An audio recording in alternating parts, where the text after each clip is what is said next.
Bismillahirrahmanirrahim. Subhanaka la ilma lana illa ma 'allamtana innaka antal alimul hakim.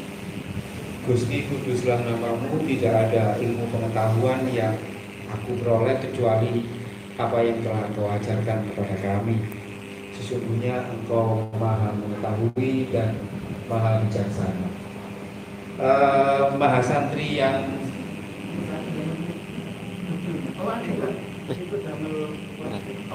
iya.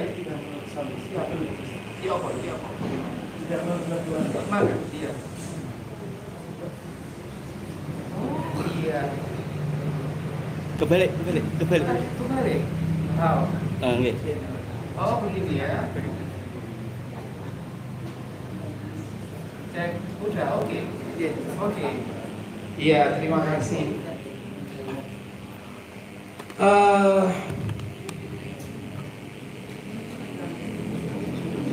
Saya santri di sini dulu pada tahun 1988. Mungkin kalian belum lahir. Belum ya? Belum lahir. Istriku, teman-teman sekalian, istriku seagama. Artinya aku ingin mengatakan bahwa posisiku itu clear di sini. Aku kawin satu agama. Tidak hanya Jawa Islam, Sunni, Nahdiyin, dan kalau kalian lihat istriku di ini jilbabnya seperti orang Muhammadiyah dan orang PKS. Maksud saya dia agak sangat maklum lah orang Gresik ya. Di sini ada yang dari Gresik? Gresik mana? Oh, Direjo. Aku Gresik Bunga. Seperti itu. Bisa kan di ini? Bisa. Teman-teman sekalian,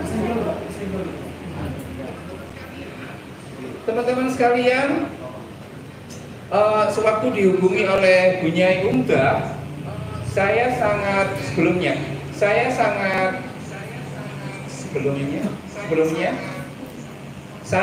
senang sekali karena apa? Pertama, mungkin aku adalah satu-satunya lulusan tambak beras yang memang secara terbuka di media sosialku itu mengkampanyekan tentang perkawinan beda agama. Ya, perkawinan beda agama bukan berarti istriku ini beda agama, tidak, tapi karena aku melihat bahwa jodoh itu misterius. Ya, misteri Gusti Allah itu kan ada, kira-kira ada, katanya Burhanuddin Muhtadi itu kan ada 4: kematian, rizki, jodoh, dan caimin, katanya Burhanuddin. Itu misteri Gusti katanya kayak gitu. Jadi kita itu nggak tahu nantinya kita nanti akan hidup dengan siapa, itu kita nggak tahu. Jodohku Muslim, tapi belum tentu jodoh kalian itu Muslim juga. Belum tentu. Sekuat apapun kalian itu berdoa, tetapi kalau memang garisnya tidak seperti yang kita kehendaki, ya maka kemudian kita harus menerima seperti itu. Nah, di titik ini sebenarnya aku ingin mendorong, aku tidak akan kampanye satu produk. Karena kalian ini maha santri, ya, ibaratnya itu montir. Misalkan fakih ini pegangnya mobil yang isi bensin, dia montir khusus untuk mobil isi bensin, maka dia juga harus mengetahui mobil yang solar, juga harus ngerti mesinnya yang mesin listrik dan lain sebagainya sebagai montir, meskipun dia adalah mobilnya adalah mobil menggunakan bensin. Nah, secara cepat saja, seperti yang tadi disampaikan oleh Ningrum, saya sependapat sekali bahwa sebenarnya sebagai santri, kita memang dididik untuk harus kritis dan juga harus bisa berargumentasi untuk tidak hanya copy paste, tidak hanya kalau kitabnya bilang seperti ini maka kita harus norok bontek. Apa norok bontek itu? Ngikut apa kata itu? Tidak. Yang saya tangkap dari gagasan besarnya Bunyai Umda. Saya kapilen panggil beliau Ningkung karena apa? Menurut saya beliau ini selalu muda dan tidak Bunyai itu kan tua ya Ning ya. Kalau Ning itu kan apa namanya semangatnya semangat muda dan tidak banyak Bunyai yang seperti beliau yang berani dalam tanda petik mengundang saya karena mungkin saya dianggap santri yang lunat, yang keluar dari apa namanya jalur dan lain sebagainya. Next, oke. Ini saya akan membawa pada realitas. Ini bikin marah orang satu Indonesia, satu dunia. Ini ada orang, ini tanggalnya ya, ada tanggalnya 22 Maret, ada cewek berjilbab, udah nggak seperti anak sama Marsat ini, pokoknya iki. Sing jilbaban gak gelem maksa, sing lanang mlebu Kristen, mlebu Islam, sing Katolik. Ini sing Katolik ya, Kristen itu dibagi menjadi dua, Protestan dan Katolik. Yang Katolik juga nggak maksa sing wedok mudu mlebu Katolik, ya wis kene dhewe-dhewe. Akhirnya mereka kawin, mereka menikah. Ini yang kedua yang membuat dunia Indonesia gonjang-ganjing. Staf susnya Jokowi, Mbak Ayu, pakai jilbab. Ininya namanya Sebastian, kayak gitu. Artinya secara realitas ini dilakukan meskipun MUI, NU, Muhammadiyah dan lain sebagainya memilih untuk mengatakan bahwa perkawinan beda agama adalah haram. Oke, tidak ada masalah. Perbedaan pendapat di dalam hukum fikih itu merupakan suatu hal yang bermasalah, sesuatu hal yang biasa dan kita mesti harus bisa memahaminya. Next. Nah, sebelum aku teman-teman ngomong detail soal perkawinan beda agama, next. Gini, ini pondasi kalau kamu semuanya pingin seperti Bunyaimu yang progresif, yang harus pertama kali kita pegangi itu adalah satu, bahwa kita hidup sebagai orang Islam harus tunduk pada Al-Quran. Di Al-Quran itu kontrak kita yang paling utama dengan Gusti itu adalah wa ma arsalnaka illa rahmatan lil alamin, yang menurut Qur'ani. Muhammad dan pengikutnya tidak akan aku utus kalian kecuali menjadi rahmatan lil alamin. Nah, masalahnya di Indonesia tafsir rahmatan lil alamin itu dibagi menjadi dua. Kamu ikut madhabnya siapa? Nomor satu madhabnya Pak Amin Rais. Nah, ngerti Pak Amin Rais? Neng saya sambil berdiri boleh? Iya. Madhabnya Pak Amin Rais. Madhabnya Pak, ngerti Pak Amin Rais ngerti ya? Itu kan. Teman-teman Muhammadiyah, Ningkung itu juga punya darah Muhammadiyah dari Jogja. Dan itu menarik. Kalau versinya Pak Amin Rais, itu cara pandangnya kayak gini. Yang dimaksud Islam rahmatan lil alamin adalah semua orang Islam wajib meyakini bahwa Islam yang paling, ingat, yang paling unggul ketimbang agama lain. Kedua, Indonesia harus dikuasai oleh orang Islam, wajib. Sing durung Islam kudu di Islam no. Non Islam lebih rendah posisinya.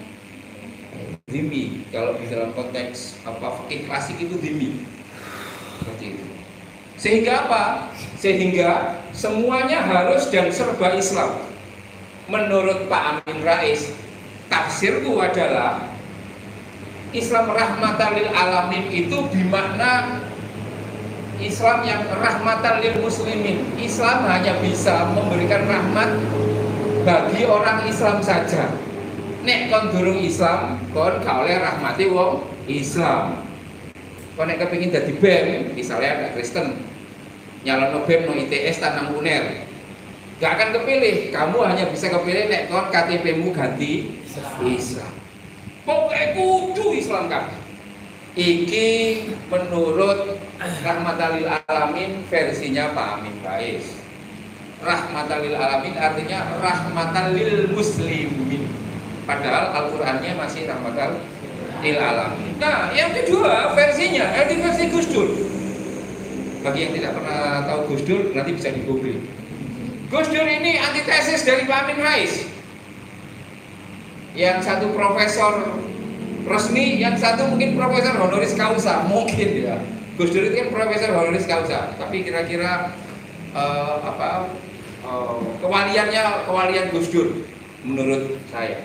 Gus Dur kebalikannya. Menurut Gus Dur, Islam itu agama unggul. Loh, apa bedanya dengan Pak Amin Rais, Fakih? Beda, karena Amin Rais lebih ke memutuskan agama Islam sendiri. Aan ganteng sama Aan paling ganteng beda apa enggak, Dik? Bedanya apa? Beda paling. Kalau ada kata paling, maka ia membutuhkan tumbal. Maka ia dengan tumbal. Aku bisa kampanye, aku ganteng, nggak ada masalah. Tapi kalau kamu per hari ini ke alun-alun, kemudian pakai toa, aku paling ganteng, di situ ada banyak orang ganteng. Oh, gendeng ya ini. Karena kata paling, sekali lagi, kata paling itu selalu meminta tumbal. Kamu meyakini dirimu cantik, fine. Tapi kalau kamu di sini koar-koar, aku paling cantik seluruh Asaidiyah. Wah, dihajar orang kamu nanti. Sombong. Jadi kata paling dan ini merasa benar itu baik, tapi merasa paling benar itu bermasalah. Ingat, kata paling itu bermasalah. Merasa benar tidak ada masalah. Jadi Gus Dur mengatakan Islam itu agama unggul. Seperti itu. Yang kedua, menurut Gus Dur, Islam mengatakan semua warga negara dan agama setara. Itu sebabnya Gus Dur menolak negara Indonesia menjadi negara Islam. Kenapa? Gus Dur bilang, iki kok nek dadi negara Islam kaya HTI, FPI dan lain sebagainya. Sakno wong-wong ahlul kitab, sakno wong-wong Kristen, dia akan terdiskriminasi. Katanya nyalon lurah gak iso, katanya nyalon RT gak iso. Kenapa kok gak iso, Dik? Kenapa? Karena gak Islam. Sebab kok nek iki negara Islam, syarat dadi RT kudu iso dibaan, kudu iso maca Quran. Loh, iki apa iki? Negara Pancasila kok dadi gini. Jadi, yang menolak negara Islam seperti gayanya Islamnya HTI dan lain sebagainya, itu juga Gus Dur. Nah, Gus Dur itu mengatakan bahwa demokrasi Pancasila menjamin kesetaraan dan keadilan. Ya wis ngene iki, ya negara Islam, iki ya negara Indonesia iki. Semua orang setara dan lain sebagainya. Di titik ini paham ya, Dek ya? Jadi cara untuk menuju rahmatan lil alamin sesuai Al-Qur'an itu pakai jalan yang mana kalian? Nang Surabaya lewat tol utawa nang Surabaya lewat Misol? Ini next. Ini penting. Nek kon kepingin dadi mujtahid dan mujtahidah, karena kan Mas santri ya. Kon nek kon kepingin koyo nyaimu, pegangono strategi menjaga kompatibilitas Islam sepanjang masa. Berpikir kritis iki carane. Gak perlu hafal banyak kaidah fikih atau usul fikih. Kalau saya, cara berpikir kalian yang harus ada di sini, ini adalah prasyarat untuk bisa memahami perkawinan beda agama dan untuk hal yang lain. Jadi untuk menjaga supaya Islam ini kompatibel atau sesuai sepanjang masa, ada satu kaidah yang mengatakan al-muhafadzu ala qadimi sholih wal ahdu bil jadidil aslah. Menjaga gagasan lama yang baik dan mengadopsi gagasan baru yang lebih baik. Nanti saya kasih contoh. Yang kedua, tak kasih juga ijazah dari Yai Ma'ruf Amin. Ini kaidah fikih dari Yai Ma'ruf Amin, Pak Pres. Menyempurnakan ini. Bunyinya begini. Al-islah ila ma huwal aslah summal aslah fal aslah. Melakukan perbaikan ke arah yang lebih baik secara berkelanjutan. Ya. Jadi terus sampai mencari Tadi itu, rahmatan lil alamin itu tadi. Kayak gitu. Misalnya kalian kan gini, rumusnya ini menurut mentornya beliau, dikasih ini, dikasih ini, dikasih ini. Tapi olehnya ngomong, sih, nek aku kepingin tak coba karo ini, dadine ya apa? Itu yang saya sebut sebagai berpikir kritis dan berpikir al-islah ila ma huwal aslah, sumal aslah fal aslah. Kritis itu bisa seperti itu. Iya. Pernah di buku dari satu grup yang terlalu inovatif Kayak gitu. dalam membuat gitu-gitu. Jadi jangan terlalu percaya mentah-mentah apa yang dia omongkan. Lihat dampaknya. Ini secara Islam, ini yang dirumuskan oleh Menteri Pendidikan kita. Jadi begini teman-teman, cara kita berpikir, nalar kita berpikir itu cuma dibagi menjadi dua, Fakih. Pertama, cara berpikir orang awam. Yang kedua, cara berpikir orang pintar. Cara berpikir orang awam, cirinya tiga. Remember, understanding, apply. Contoh, baca Quran. Ini ayat tentang potong tangan itu apa? An-Nur itu? Asal wasal. Iya, kamu baca Al-Quran. Pencuri, wedok dan sebagainya itu dipotong tangannya.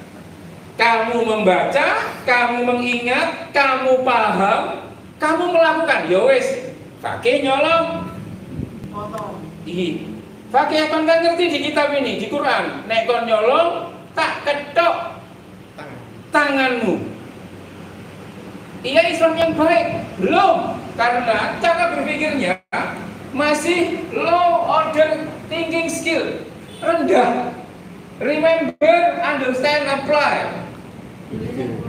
Iya, sama kayak kalian.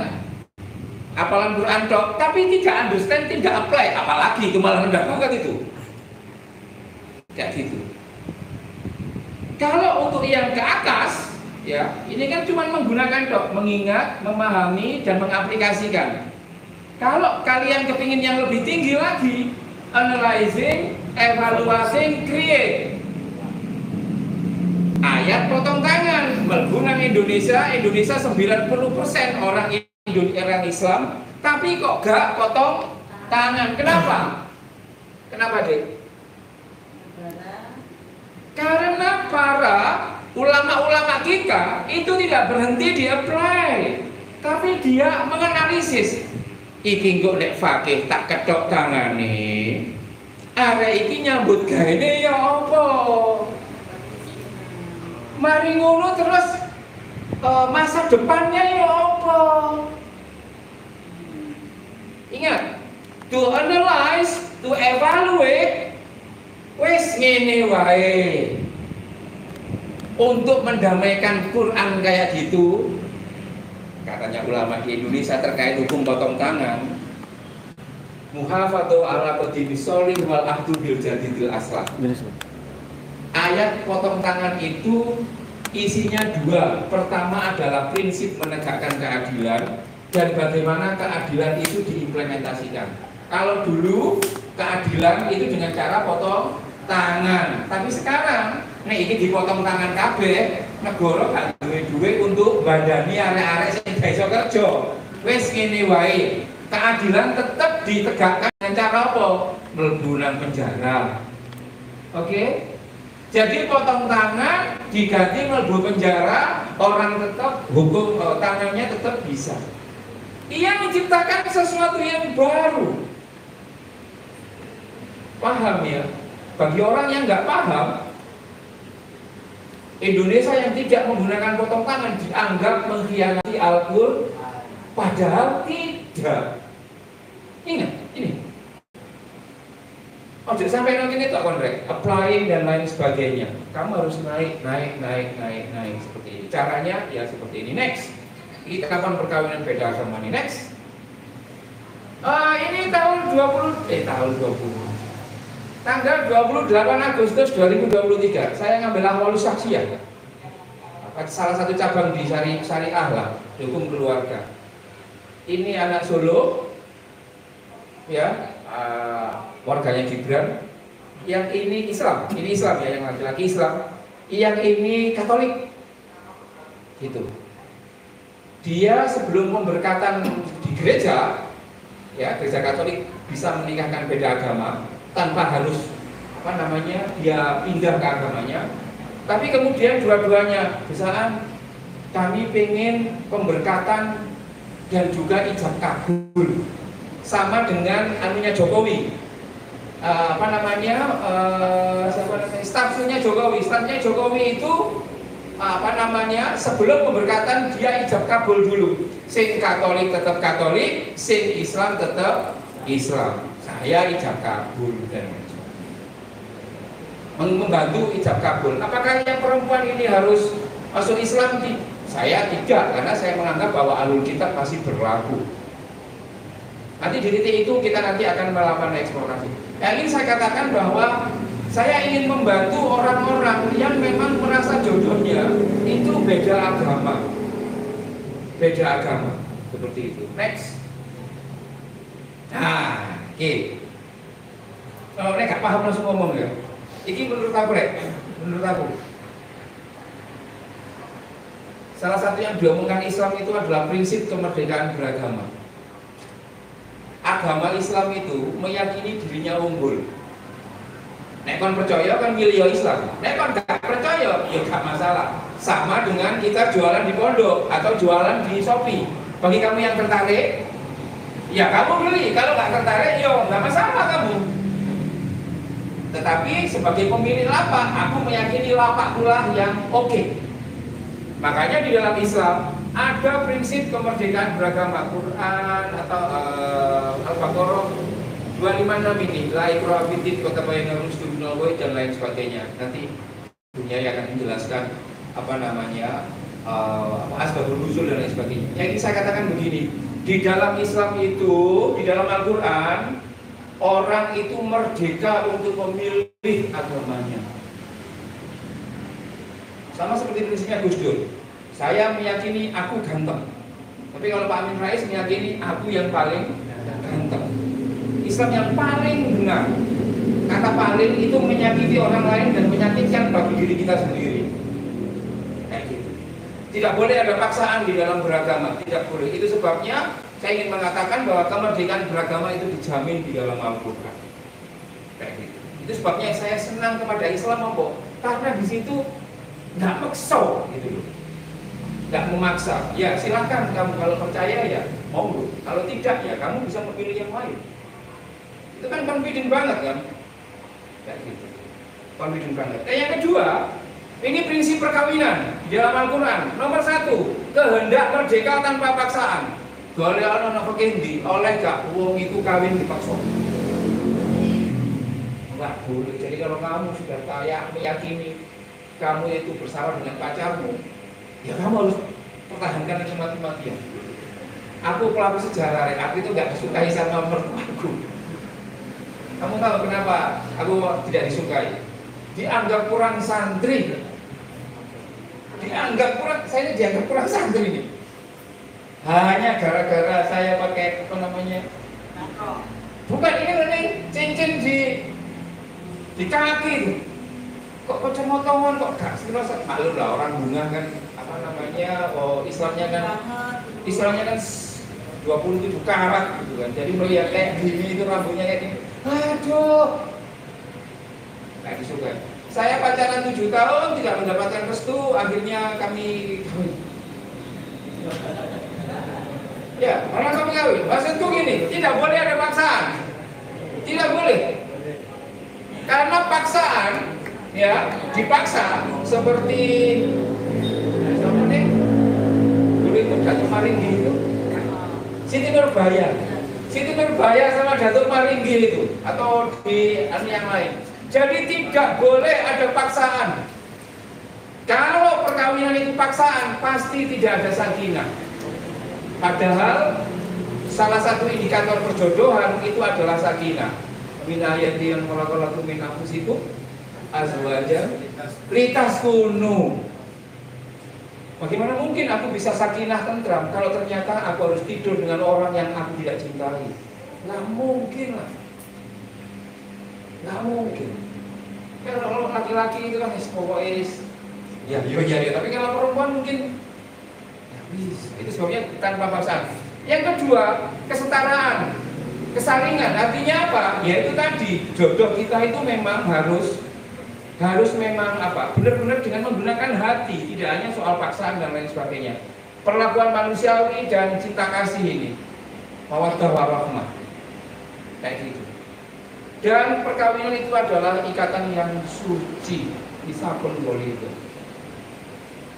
Di ayat Ar-Rum 21 itu sebagai ayat pokok di dalam perjodohan tidak menyebutkan apakah dia agamanya harus sama atau tidak. Itu di ayat Ar-Rum 21. Itu sebabnya saya menolak orang yang mengatakan jodoh harus seagama. Kamu ini ngatur Tuhan ini.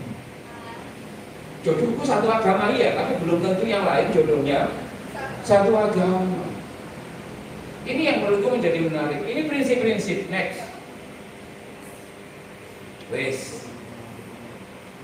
Qur'ane bodoh, tetapi di dalam perkawinan beda agama ada 3 mazhab per hari ini. Pertama, ini PBA dan fikih. Pertama, kelompok konservatif. Kelompok konservatif ini menolak total seperti yang tadi disampaikan oleh punya Yunda seperti MUI. Pokoknya gak olah titik. Meskipun nih Om tadi juga kritik sama dengan saya, mainnya kok gak cantik ini. Mainnya kan gak cantik banget gitu loh nih. Antara konsideran dengan putusannya itu gak pas itu. Bagaimana mungkin kutip Al-Maidah ayat 5, tapi kemudian di situ putusannya yang menolak total, gak ditafsir kayak gitu. Nah, saya menolak MUI meskipun saya bukan profesor dan lain sebagainya, tapi karena saya dididik santrinya Ningrum dididik untuk kritis, ya saya kritis. Oh nggak bisa dong kamu ngomong kayak gini. Nah, kelompok konservatif ini menolak total.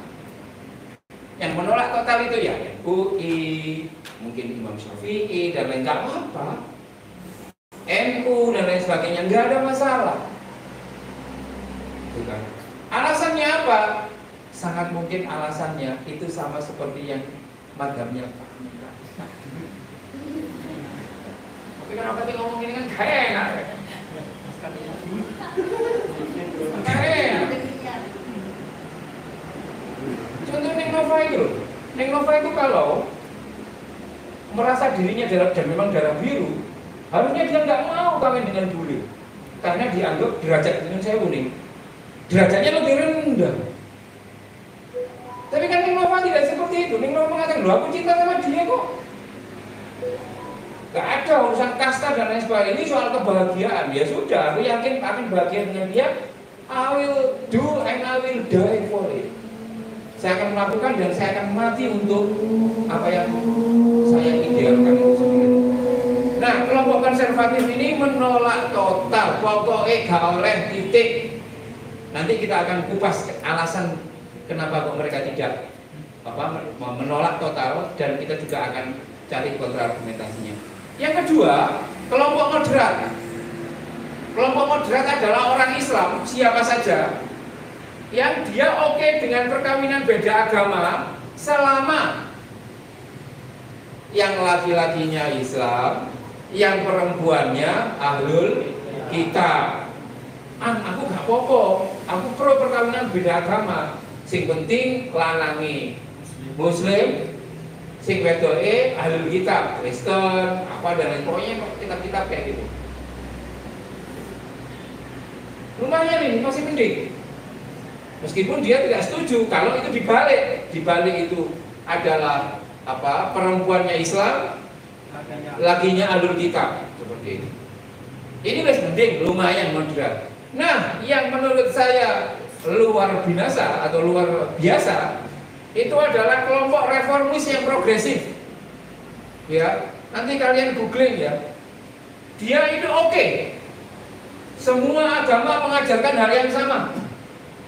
Kayak gitu. Semua agama mengajarkan hal yang sama. Dia mengatakan Kamu pakai mobil yang isi bensin, oke, itu juga mobil. Mobil yang isi solar, itu juga mobil.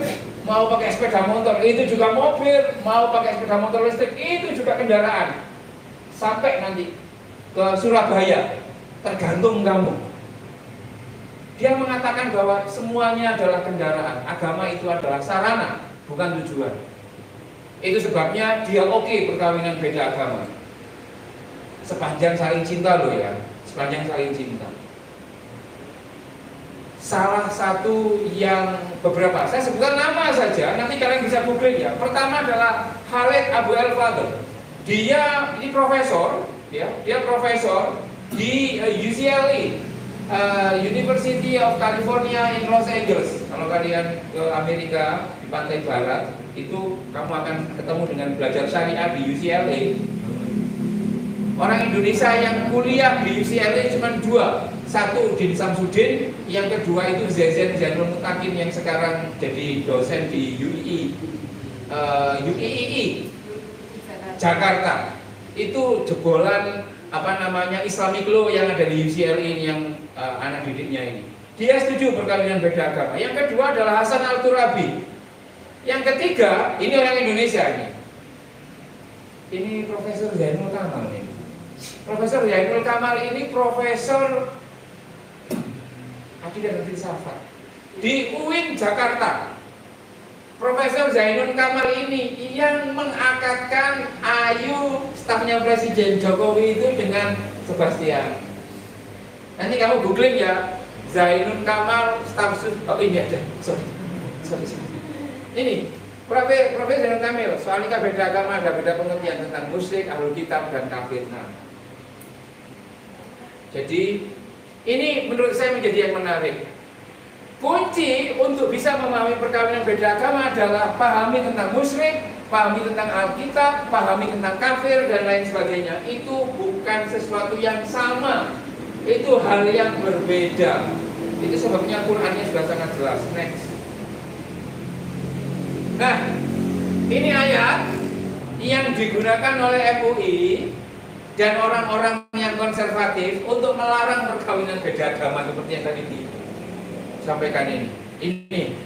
Dan janganlah kamu menikahi perempuan musyrik, ya, sebelum mereka beriman. Lu musyrik. Oke, ini juga ada.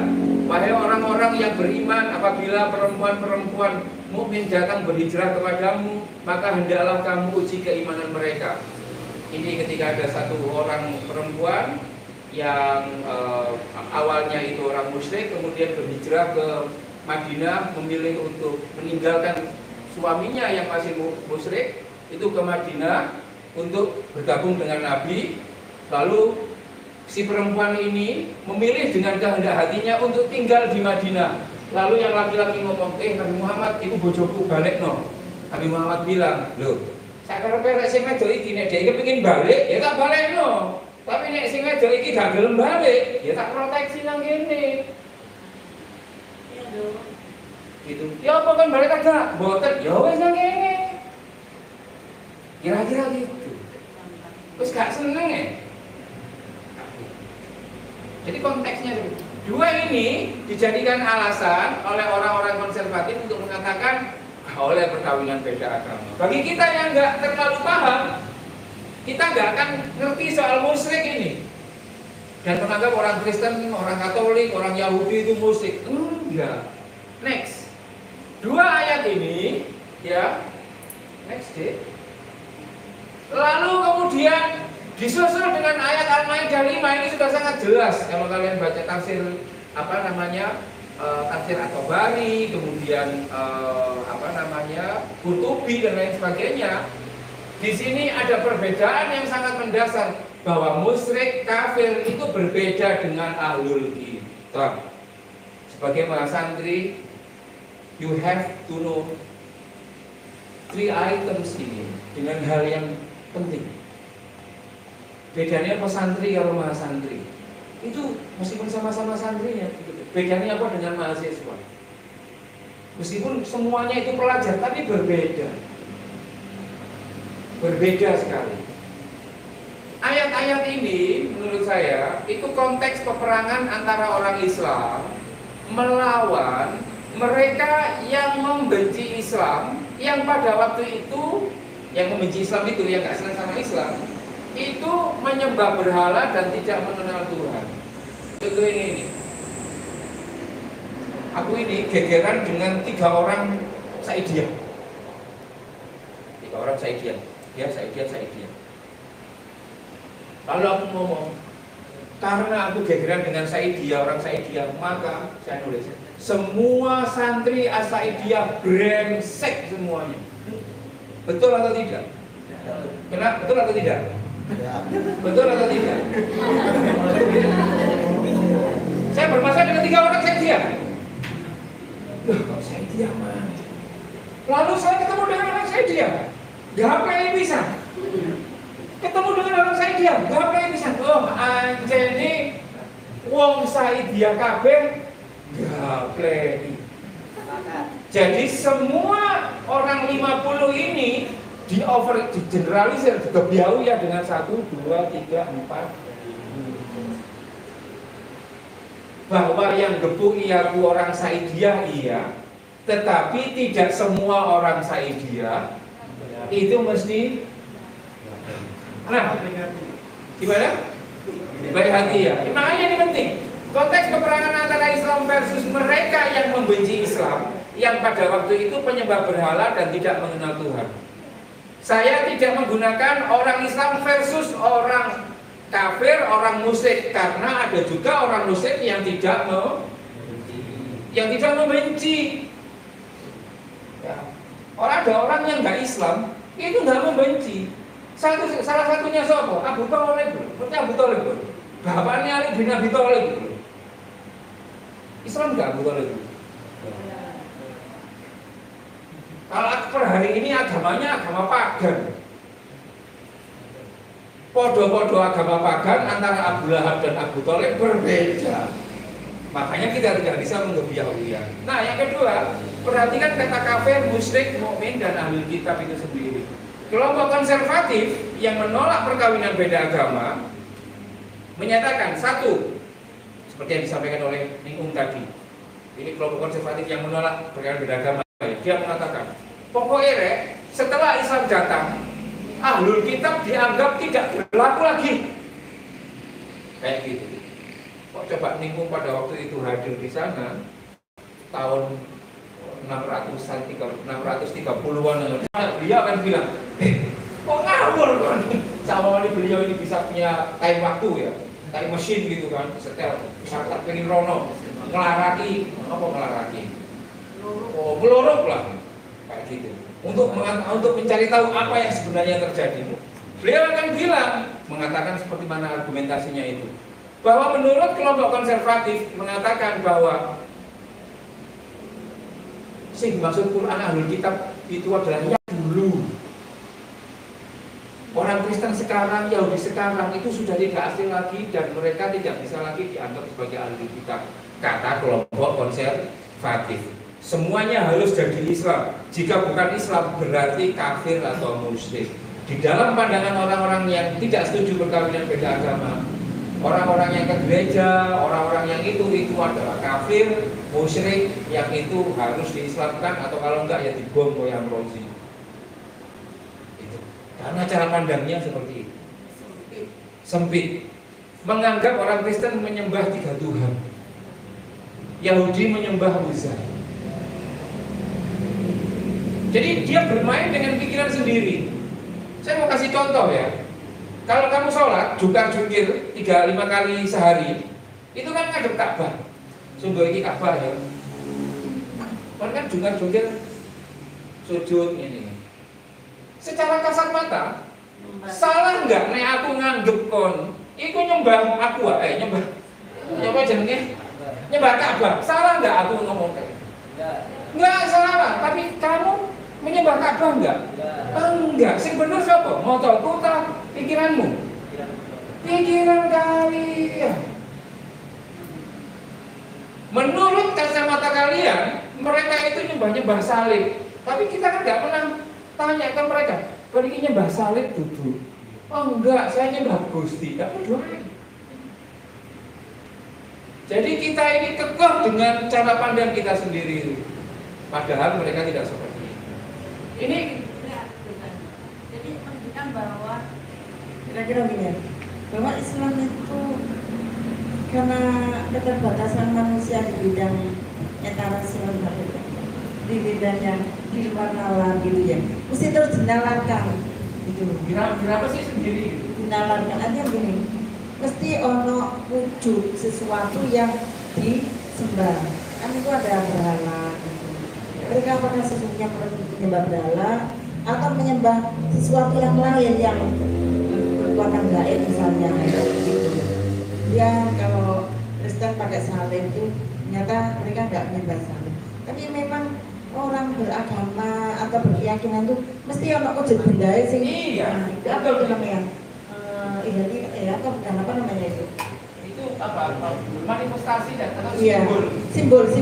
Jadi karena manusia itu terbatas rasionalitasnya atau metanya, dia butuh simbol. Yang ruhanianya itu terbatas, maka dia butuh apa? Simbol. Ya, kenapa sih pakai seragam apa uang identitas gitu? Betul, Ya, itu penting ya. Betul, Iya. penting. Supaya orang nggak salah paham bahwa oh semua ini santri berarti aman. Iya. Atau kalau terjadi sesuatu harus diamankan. Kira-kira seperti itu ya. Betul. Simbol-simbolnya. Simbol itu penting ya, Gus ya? Sangat penting nih. Jadi Ka'bah itu simbol kan? Ka'bah itu simbol. Terus ini juga simbol. Kristen itu. Itu simbol. Terus yang apa itu? Watu-watu itu yang disembah itu apa? Itu simbol. Simbol juga. Betul. Itu mereka nggak nyembah watu ya? Mereka kalau nanya, kamu nyembah watu? Enggak. Teman-teman tak jalan kelenteng ya? Iya. Mau. Naik itu. Ayo, naik. Apa nih? Tayo.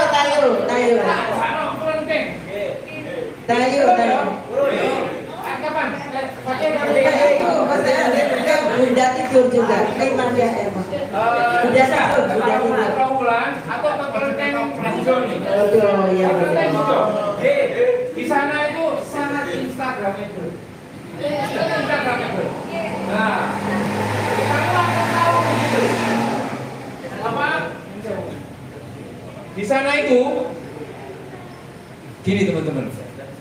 Gusti, Tuhan itu kan wujudnya kan nggak bisa kita nalar.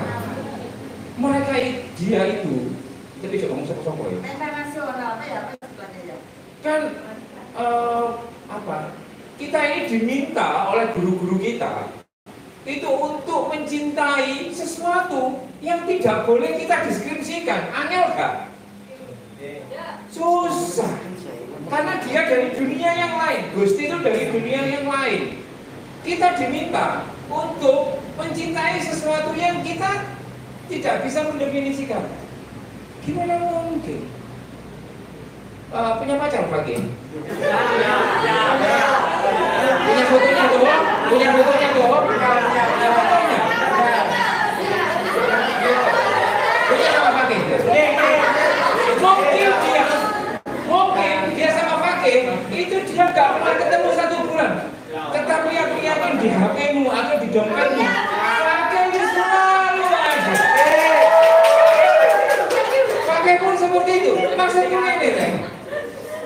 Kalau ada orang itu saking cintanya pada Gusti, lalu dia berupaya untuk mewujudkan sesuatu yang ia cinta itu menjadi lebih konkret, itu sangat wajar. Sangat wajar. Dulu orang-orang Muhammadiyah itu nganggap wong NU sing nang kuburan itu dianggap sebagai syirik, nyembah kuburan. Ya kan? Ya apa wong NU ini? Kok gak nyembah Gusti Allah, tapi nyembah kuburan gak karu-karuan. Berarti kalian ini syirik semuanya. Tapi mereka gak pernah nanya kepada orang itu, kalau ini nyembah kuburan atau nyembah Gusti? Nyembah Gusti, tapi melalui perantara orang-orang yang disukai itu sendiri. Nah yang ingin saya katakan, seperti yang tadi disinggung oleh Ninggung, bahwa konsep perwujudan Tuhan itu menjadi sangat penting dan itu tidak bisa diseragamkan. Tidak bisa diseragamkan. Makanya muncullah agama-agama dengan model cara mengekspresikan konsep ketuhanan yang berbeda-beda.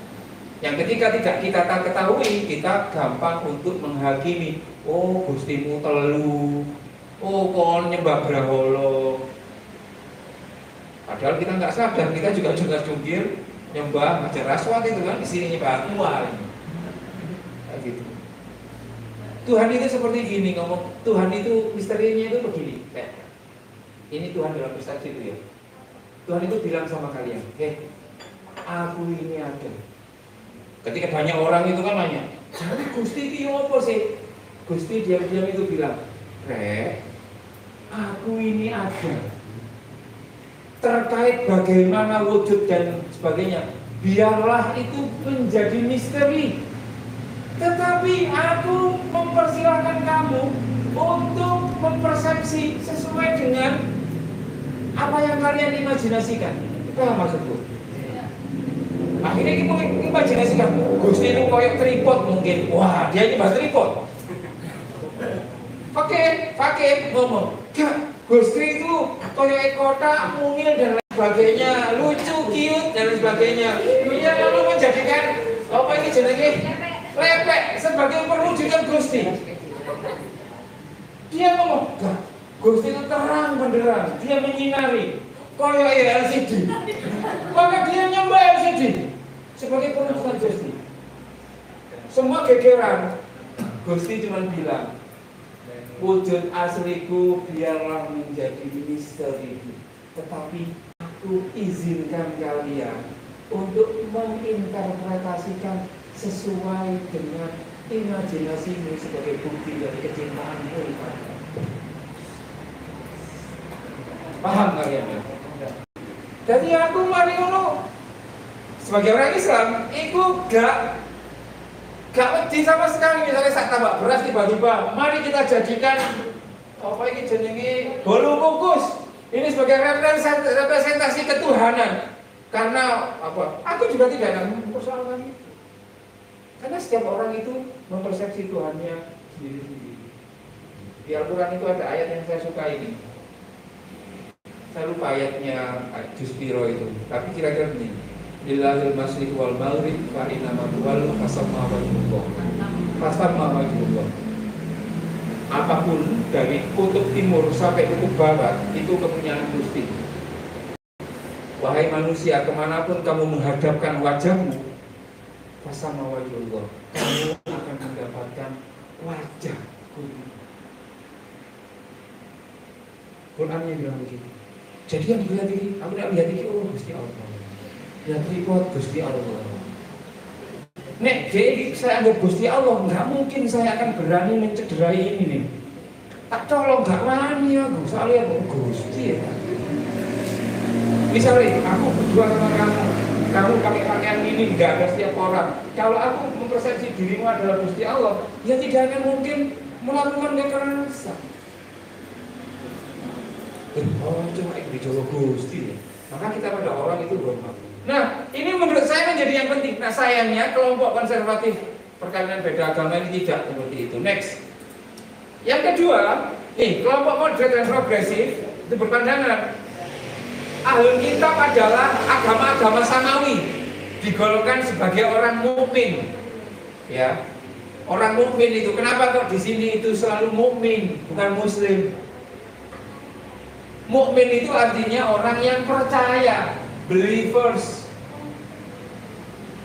Mukmin itu orang yang percaya. Siapa orang percaya itu? Ya orang-orang yang meyakini adanya Tuhan. Salah satunya Islam, Ahlul Kitab. Itu juga termasuk orang-orang yang percaya besar. Orang-orang yang percaya pada adanya Tuhan itu. Mereka sejajar dengan orang Islam.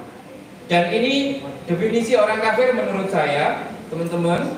Orang kafir itu adalah mereka yang selalu bengis. Ngerti bengis? Apa bengis? Bengis itu apa? Bengis dan kejam. Nyengit gitu loh, ngerti nyengit? Nyengit. Oh, apa ya? Apa nih nyengit itu? Iya, pokoknya gak semenang. Pokoknya dilakukan itu Sangar itu bisa jadi positif ya. Pokoknya bengis tanpa ada rasa kasih sayang itu loh. Pengennya itu seperti kalau di film-film itu ngawur-ngawur gitu. Bengis, kejam, dan diskriminatif terhadap orang lain termasuk orang Islam disebabkan karena mereka tidak mengenal Tuhan. Jadi ada dua syarat orang kafir itu. Orangnya bengis, kejam, tidak suka dengan orang Islam karena ia tidak mengenal Tuhan. Kalau ada orang bengis tapi dia mengenal Tuhan, dia bukan orang kafir. Kalau ada orang mengenal Tuhan tapi ia bengis, dia juga bukan orang kafir. Jadi orang kafir itu orang yang karena dia gak ngerti agama, gak ngerti Gusti, lalu dia menjadi sangat tidak manusiawi, itu namanya orang kafir. Ini yang dihadapi oleh Nabi Muhammad pada waktu itu. Orangnya tidak mengenal Tuhan, mereka tidak mengenal Tuhan, dan mereka bengis kepada orang Islam. Yang kedua, menurut Munas Alim Ulama NU tahun 2019, tidak ada istilah kafir di Indonesia. Waktu itu di Jawa. Nah, yaitu tidak ada orang kafir di Indonesia. Dan Islam adalah warga negara muwatinun sejajar dengan orang Islam. Supaya marem kita teks album Tahanan ayat 8 dan ayat 9. Ini dasarku melakukan pembelaan terhadap orang-orang. Jadi orang-orang Kristen, orang-orang Katolik, orang-orang Yahudi yang tidak menyerang Islam, itu juga dia harus diperlakukan sejajar. La yanhaqumullahu 'anil ladzina lam yuqatilukum ila akhirih. Allah tidak melarang kamu kalian ini berbuat baik dan berlaku adil terhadap orang-orang yang tidak memerangimu dalam urusan agama dan tidak mengusir kamu dari kampung halamanmu. Sesungguhnya Allah mencintai orang-orang yang berlaku adil. Ya, misalnya ada orang seperti tadi Ayu dengan Sebastian. Si Sebastian itu juga sangat menyayangi Ayu. Dia juga nggak maksa Ayu. Dia juga mau kalau Jumatan juga diterno, nek poso juga dimasakno dan lain sebagainya. Masa kita kemudian mau melawan perintah Gusti untuk berlaku adil? Jadi per hari ini saya ngomong, di saya fatwa MUI itu menurut saya tidak cukup komprehensif. Coba ke belakang untuk menutup sesi ini. Lalu mana yang benar? Ke belakang, terus. Nah, mana yang benar? Bagi saya semuanya benar. Kalau kamu merasa jodohmu satu agama, maka kamu wajib mengikuti wajib konservatif. Ya sudah, kamu harus seagama. Kalau kamu merasa jodohmu itu beda agama, kamu bisa menggunakan hukum makan nasi itu apa dalam fikih? Tahu? Mubah. Terus ada satu hukum nggak? Bisa makan nasi itu jadi haram? Bisa. Ketika apa? Menimbulkan madharat. Bisa nggak makan nasi itu jadi sunnah? Bisa. Ketika apa? Kelaparan. Bisa nggak makan nasi jadi wajib? Bisa. Pada saat apa? Lalu yang benar yang mana, Dik? Semuanya. Ingat ya, belajar fikih itu tidak untuk 0110. Ini yang benar, ini yang salah. Enggak. Fikih itu menganut apa yang disebut dengan relativisme kebenaran. Kebenarannya itu bersifat relatif. Makan nasi gak haram dong, jari sopo kalau kamu diabetesnya tinggi, kadar gula tinggi, makan nasi jadi haram. Karena apa? Kamu nanti bisa masuk rumah sakit. Tapi ketika kamu kalau nggak makan nasi, gak bisa sekolah, gak bisa nyambut gaya, gak bisa sembahyang, makan nasi jadi wajib. Maka cara melihat hukumnya yang santai seperti itu. Next, Dik. Ini yang terakhir. Next, kita nanti bisa diskusi. Next. Ini kalau tadi Ning cerita soal ini langsung contoh, nanti kalian bisa menggoogling ini ya. Ini sudah saya publish di ini. Nabi Muhammad itu punya anak perempuan cewek itu 4. Yang tahu? Selain Fatimah, Zainab, Ruqayyah dan Ummi Kulsum. Tiga-tiganya ini pernah kawin beda agama kecuali Fatimah. Jadi tiga-tiganya ini kawin beda agama sebelum Nabi Muhammad diangkat menjadi nabi. Dua orang ini, Ruqayyah dan Ummi Kulsum ini, oleh adik caca anaknya Abu Lahab. Jadi Abu Lahab itu adalah mantan besannya Lahab. Karena bapaknya gak cocok, lalu kena anaknya, wis bapak iki karo besan iki gak cocok, wis iki apa jenenge cerai. Tinggal satu, yakni Zainab.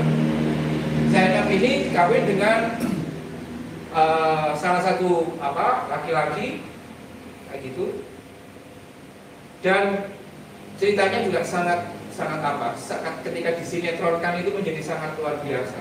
Dua orang ini sudah saling cinta, dan kemudian sing laki-laki ini orang Mekah, dia agama lokal, dan istrinya istrinya ini si Zainab itu juga ikut ke Mekah. Dan Nabi Muhammad juga tidak memaksa menantunya itu untuk masuk Islam, dan bahkan karena Mekah dan Madinah pada waktu itu berperang, itu menantunya yang melawan Kanjeng Nabi itu ya biasa-biasa saja. Akhirnya ketika perang ketangkap si menantunya Nabi ini oleh pasukannya Nabi Muhammad. Hukumnya ketika tertangkap dia bisa dikeluarkan kalau ditebus. Akhirnya apa? Istrinya, anaknya Nabi Muhammad ini, Zainab, mengumpulkan tebusan ini sampai kalungin. Iya, jadi dulu dia itu dikasih kalungnya dari ibunya, Khadijah itu, untuk nebus bojone sing ditahan oleh pasukan bapak ini. Ketika mari ditebus, dan tak roh kalung ini.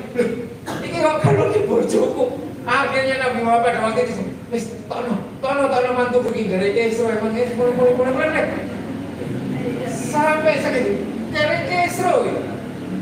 Indah ya. Maksud saya ini sangat romantis gitu nih, sangat romantis. Nah, kiri kanannya Nabi Muhammad itu selalu mengatakan, Nabi Muhammad ini menantu satu itu jadi bumi dalam daging. Akhirnya dengan berbagai cara Zainab dan suaminya ini dipisah. Mereka hidup terpisah. Zainab mengikuti karena ditahan ini, mengikuti ikut Madinah. Yang laki-lakinya tetap di Mekah. Pada suatu ketika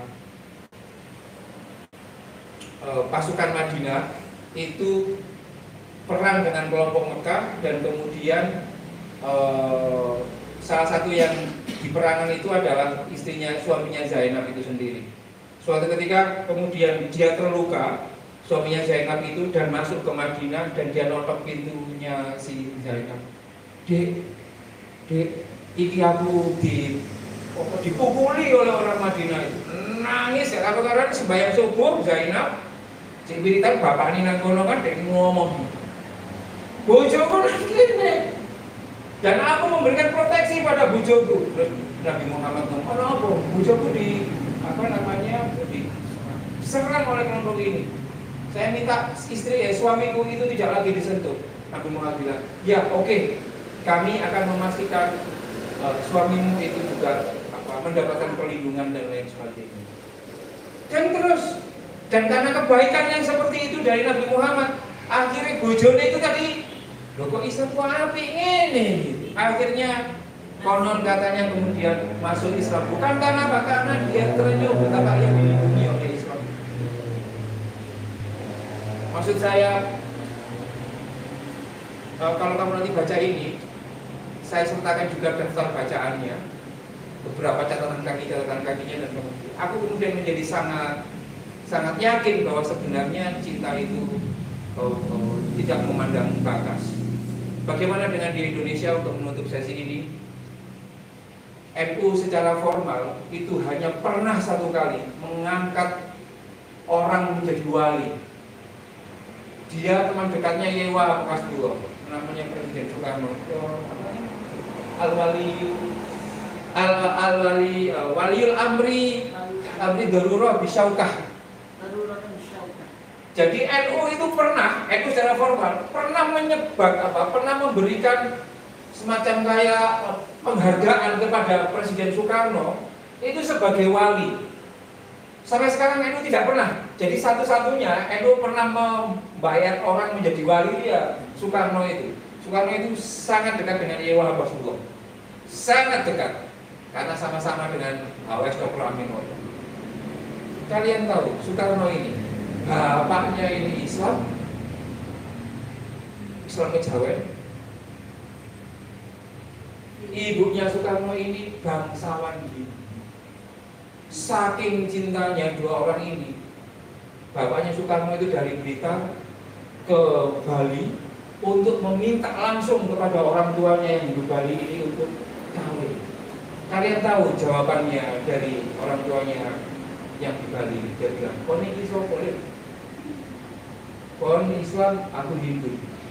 Kastamu tidak, enggak boleh." Menyerah bapaknya Soekarno tidak. Malam-malam colong ya, bukan dicolong ya, sejajian. Mas, aku colongan ya, ayo kita kawin lari. Dua orang ini kawin lari akhirnya, nginep no omahe katakanlah Kapolsek pada waktu itu. Iya, Ida, kalau kalian di Ida siapa begitu. Akhirnya dua orang ini si Ida di rumahnya Kapolsek pada waktu itu. Dan mereka bersiasat, gimana ini kita akan melakukan gini. Ya sudah, supaya kita beres urusannya, mari kita ke pengadilan. Akhirnya dua orang ini ke pengadilan Hindia Belanda. Dua orang ini, Pak Hakim, saya ini harus bagaimana? Hakimnya Belanda pada waktu ini, kamu salah karena melanggar adat. Maka kamu saya denda 25 gulden. Bayar. Ini saya bayar. Karena kamu sudah membayar dendamu, maka kamu bebas melakukan apa yang kamu lakukan. Dua orang ini akhirnya menikah, dibawa ke Jawa Timur, ke Surabaya, lahirlah Soekarno. Jadi Mbah Ne Megawati dari Soekarno itu adalah kawin beragama, dan Soekarno ini adalah dianggap wali oleh orang-orang itu. Saya kira itu. Terima kasih. Assalamualaikum warahmatullahi wabarakatuh. Waalaikumsalam warahmatullahi wabarakatuh. Silakan kalau ada ya.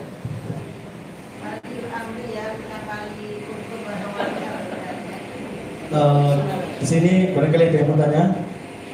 Sebenarnya saya mau tanya. Oke.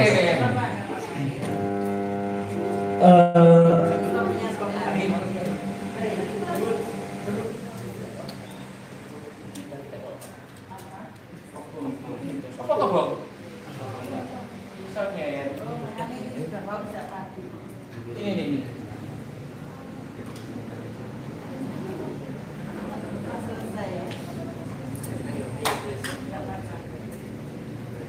Di sini langsung saya kalau sama yang ini. Sebelumnya dari minggu yang lalu kami mahasiswa putra itu sudah mengkaji. Oke. Dan kami sepakat bahwa memang nikah beda agama itu diharamkan. Kami sepakat. Tapi baru tadi sore, saya maaf ya itu sama setelah maghrib saya mencoba mencari dari sudut pandang lain. Kira-kira ada nggak yang memperbolehkan nikah berbeda agama? Terus, nah di sini tadi saya, alhamdulillah saya masih ikut dawuhnya Ibu Nyai. Kalau bisa jangan pergi ke kafir kitabi. Nah, seperti dalil di Alfiyah juga, fihtiyari la yajumul fasil, tidak ta'ata yajumul tasil. Kalau masih ada yang muntasil, kenapa harus yang munfasil? Kalau masih ada yang sama-sama Islam, sama-sama alma mater Islam, kenapa harus cari yang non-Islam. Seperti halnya dalam beragama, di dalam cinta juga kita tidak ada paksaan. Nah, di sini tidak ada paksaan dalam mencintai. Nah, adanya pernikahan beda agama ini kan karena saling mencintai. Nggak mungkin ada nikah beda agama kalau tidak saling mencintai. Saya tadi sudah mencoba untuk mencari dalil apa yang memperbolehkan nikah beda agama. Karena saya lihat di artikelnya Mahkamah Konstitusi Republik Indonesia dari PBB itu juga menyatakan bahwa setiap manusia yang dewasa itu berhak menentukan jalan hidupnya, baik jodoh, pekerjaan, ataupun yang lainnya, berhak menentukan. Bahkan di negara lain itu berhak menentukan dia mau hidup atau mati. Situ. Terus karena tadi pernikahan cinta itu tidak ada paksaan, dan kayaknya apakah masih berhak untuk mempertahankan cinta atau harus merelakan cinta untuk mengikuti agama? Pertanyaan yang pertama. Pertanyaan yang kedua, kalau memang cinta itu di pernikahan beda agama diharamkan, kalau memang pernikahan beda agama itu diharamkan dan terjadi di public figure seperti artis dan lain-lain, itu bagaimana tanggapan yang pembesar-pembesar seperti halnya Kiai dan lain-lain untuk mengatasi public figure yang seperti itu? Itu pertanyaan yang kedua dari saya pribadi. Oke. Ini udah silakan. Yang mana? Kita sharing aja ya. Kita sharing ya. Mungkin dari teman-teman Ya, ada yang ayo harus berani ngomong ya. Jangan takut salah. Salah nggak apa-apa. karena tadi saya itu hampir berpikiran, iya ya, kenapa kok agama melarang pernikahan beda agama? Padahal itu kita menikah karena dasar cinta dan ketenangan, lintas gunung wilayah, supaya kita tenang untuk menjalankan kehidupan. Tetapi di sisi lain saya nggak ada. Mungkin teman-teman ada yang mau menanggapi? Silakan. Ada mau tanya atau apa? Silakan.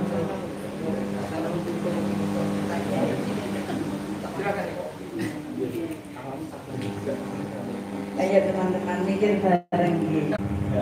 Ketika sudah menginjak remaja, dan saya itu punya banyak teman-teman. Saya mau berangkat kuliah ke Jogja. Abah saya itu jauh.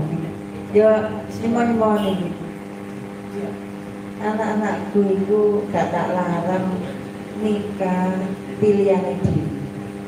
Pokoknya nek digawa mulai sing gak ngisi-ngisi. Ini beban berat ini. Ya apa? Mulai nang Jombang. Aku kudu mulai sama Abah soalnya. Sejak awal dalam bayangan Abah itu, aku sudah punya sing gak ngisi-ngisimu. Nah ini bahasanya Abah sangat sederhana. Ketika saya mendapat tugas cari jodoh yang tidak ngisi-ngisi, itu muter otak. Biji anak ibu tak biji ada lanang-lanang. Ada ini oleh pitu, tapi kini oleh 8, kini oleh 9, kini oleh 10 kira-kira seperti itu. Kok nak lanang mana? Sahabat datang kita ikut nyindir-nyindir gitu. Tak biji mana ya? Nah ibu tak biji. Tak biji. Nah, memang betul kata Allah, fadfar, kata Nabi, fadfar bila tibi. Terus kita itu mencari yang apa? Yang contohnya sederhana tapi justru ini adalah yang mengakar bagi kita kaum santri. Gitu ya. Nah kalau ada orang nikah beda agama, itu yang dikhawatirkan apa sih? Zino, ya toh? Perkawinannya sah atau tidak? Nek gak sah berarti apa? Zina. Terus hukumnya anak piye, udah diwaline piye? Itu yang dikhawatirkan. Memang darul mafasid tadi itu nggih. Darul mafasid muqaddamun ala rizqi ala darbil masalah. Jadi yang dihindari itu adalah menghilangkan kemungkinan kerusakan. Jangankan beda agama, podo agamane kulo kadang yo berantem. Justru banyaknya kekerasan itu bukan yang di beda agama. Seagama dan podo pintere. Justru ini kepalanya kiai misalnya gitu.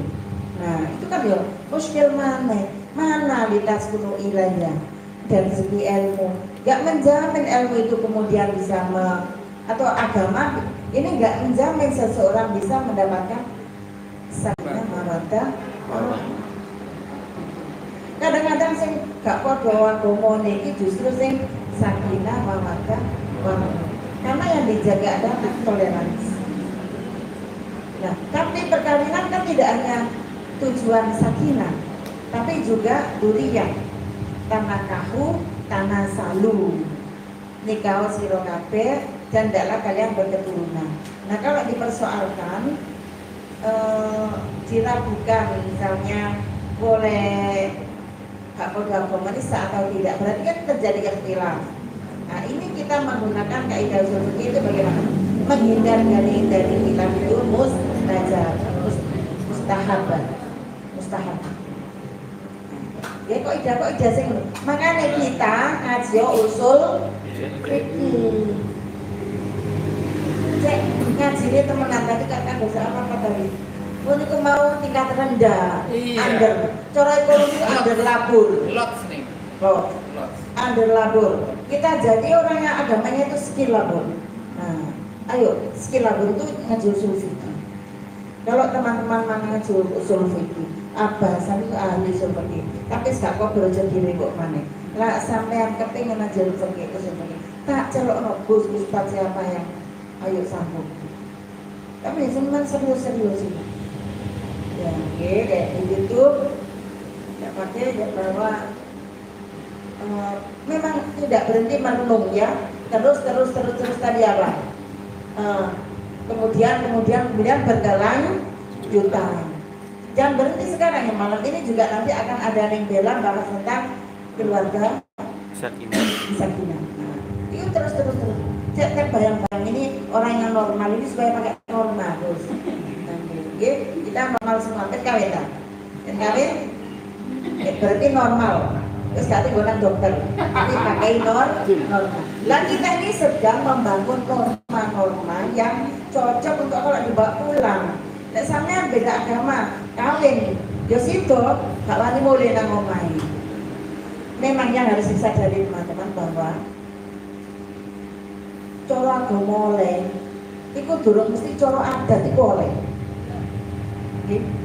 Contoh, seorang ibu dan bapak rondo tidak judo. Ibu ini punya anak perempuan. Nah, bapak tirinya kan berarti ya, bapak tiri ini kan berartinya tadi malam. Ibunya belum disentuh, ketemu anaknya Ayu, loh ternyata mboknya mbak ibu itu mirip tapi ya anak ya nom anaknya. Wes ibunya tak seleno, wes tak perdatai, aku tak ganti anaknya. Gak apa secara hukum, tapi akan apa kata tetangga? Akan terjadi seperti itu. Hukum itu kadang-kadang memang ngebolehin, tapi budaya atau sosial kita akan ada sanksi sosial. Nah, seperti itu. Jadi kawin-kawin beda agama kita harus mempertimbangkan apa teman-teman sanksi-sanksi sosial. Suka nggak sama itu sobo? Nah, kalau ayo wes boleh aja aku dewi. Ayo teman-teman gitu. Belajar ngomong aku belajar kok sajanya aku ya guys.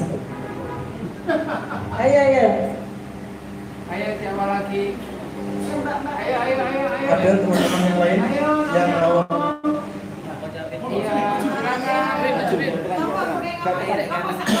Iya. Kak tutup kan boleh.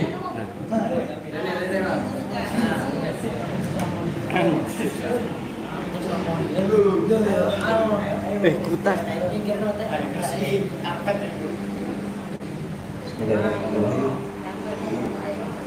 Kami mewakili teman-teman mau bertanya, tadi kan dijelaskan bahwa kalau nikah beda agama itu dilarang, maka hukum Islam sempit. Dan terus kami mau bertanya, apa gunanya ayat Al-Quran wala tankihu nikahul musyrikati hatta yu'min itu diturunkan? Cukup sekian, terima kasih.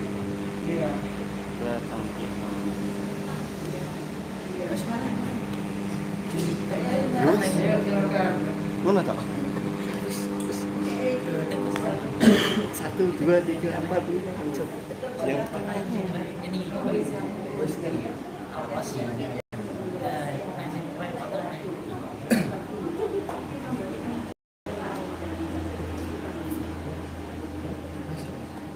Ayo silakan, ada yang mau lagi?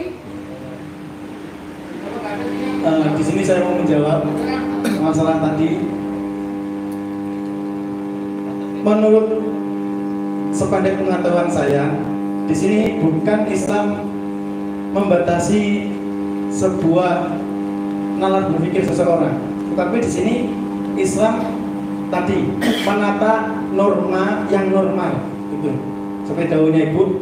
Kalau tadi di ayat la yankihul misalnya hatta kumin, itu asbabun nuzulnya kalau nggak salah itu ketika ada seorang sahabat Nabi itu menikah dengan non muslim. Tadi yang diceritakan Ibu seperti halnya yang diceritakan Ibu, terus beliau bilang kepada kaki Nabi, ya Nabi, saya masih cinta kepadanya, apakah saya harus memperjuangkan cintaku? Tapi di situ Nabi bilang, turunlah ayat itu bahwa jangan kau nikahi dia sebelum dia beriman. Nah di sini itu bukannya Nabi membatasi interaksi sosial kepada yang lain, tapi di sini Nabi membentuk moral karena diutusnya kanjeng Nabi itu untuk menyempurnakan akhlak. Itu mungkin di sini bukan Islam membatasi pemikiran-pemikiran kita, tapi lebih ke Islam memberikan norma-norma yang baik supaya kita tidak ke pelincut atau apa, tidak kepleset ke sesuatu yang lebih buruk. Mungkin ada masukan dari yang lain.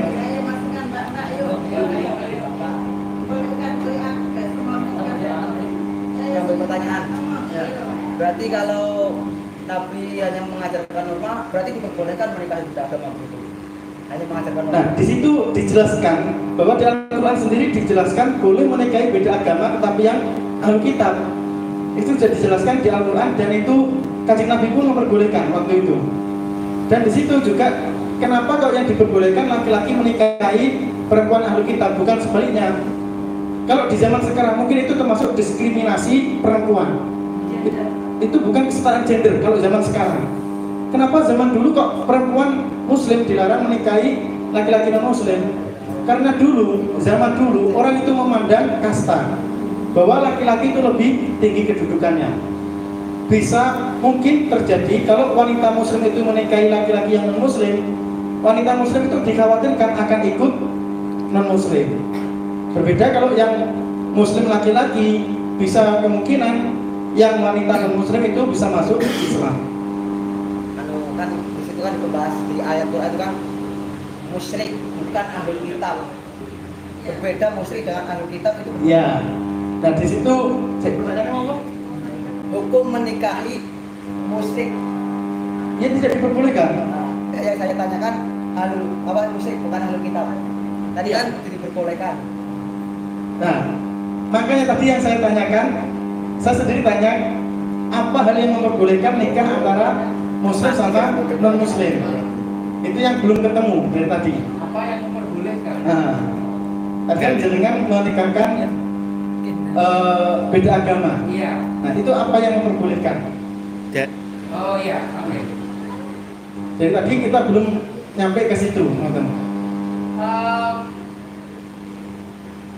saya menikahkan orang itu 4 kali. 4 kali. Rata-rata itu semuanya itu Katolik dan Protestan. Resmi nih. Ada suratnya. Ada suratnya. Ada suratnya itu artinya apa? Mereka bukan zina. Jadi sebelum ke situ ini ngomong soal zina. Zina itu adalah penis yang dimasukkan kepada vagina outside marriage, kan gitu nih. Itu berzina. Banyak yang nanya, loh, terus ini kalau saya Islam, saya Kristen, saya diolok-olok, saya menikah, tapi saya diolok-olok bahwa perkawinan, bahwa hubungan seksual saya adalah zina. Aku bilang, loh, zina itu kan ketika belum menikah. Kalau menikah atau tidak? Menikah, punya surat, punya, ada gambar burung garudanya enggak? Ada. Loh, zinanya di mana? Itu nikahnya di KUA juga ya? Nikahnya di Dispendukapil nih. Dispendukapil. Negara Indonesia kan bukan Arab Saudi loh. Yang dihalalkan, kecuali kalau kamu mengikut HTI lo ya, nggak ngerti lo ya. Kita mengikut HTI, maka gambar Garuda Pancasila kayak dianggap nih, kayak gitu. Jadi apa yang menurut undang-undang konstitusi itu legal, maka menurut Islam juga legal. Karena kita hidup di Indonesia, model negara Islam yang pluralis. Kecuali kalau kalian madhabnya seperti madhab Pak AR tadi, ya nggak apa-apa. Berarti kalian membangkang terhadap otoritas yang ada di Indonesia ini. Yang Mbak Nadli itu nikahnya di KUA apa? Menikahnya di catatan sipil karena KUA belum memungkinkan. Jadi begini. Jadi kalau ada orang datang ke saya, satunya Islam, satunya Kristen, ya. Pertanyaan saya selalu keduanya, kalian saling cinta? Oke. Kalian tidak memaksakan kehendak kan? Tidak. Memaksakan kehendak itu adalah yang satu kepingin masuk agama, paksa masuk agamanya, yang satu juga berharap memaksa ini. Enggak, kami siap, oke. Maka supaya ini resmi, ya harus punya surat.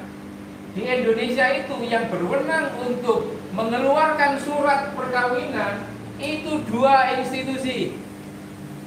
Pertama adalah catatan sipil, yang kedua adalah KUA. Paham ya? KUA. KUA bisa atau tidak mengawinkan beda agama? Tidak bisa. Catatan sipil bisa atau tidak? Bisa. Syaratnya apa?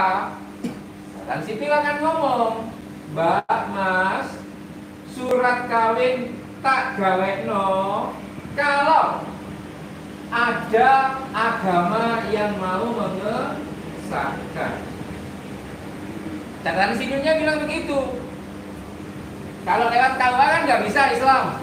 Oke, nggak bisa. Maka dia nanya ke gerejanya, Ibu pendeta, Bapak pendeta, bisa nggak menikahkan kami beda agama, Islam dan Kristen? Nah, gitu. Oh bisa. Akhirnya dua orang ini dikawinkan beda agama. Yang Islam gak kudu melbu Kristen, sing Kristen gak wajib melbu Islam. Diberkati, wes kan? Sah dia. Lalu sing Islam ini iso enggak yo? Iki juga dicampur ijab kabul.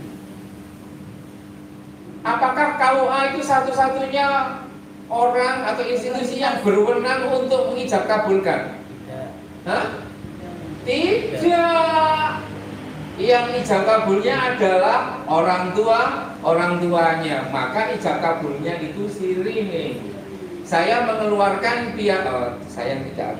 saya mengeluarkan piagam perkawinan. Lupa nggak saya sertakan.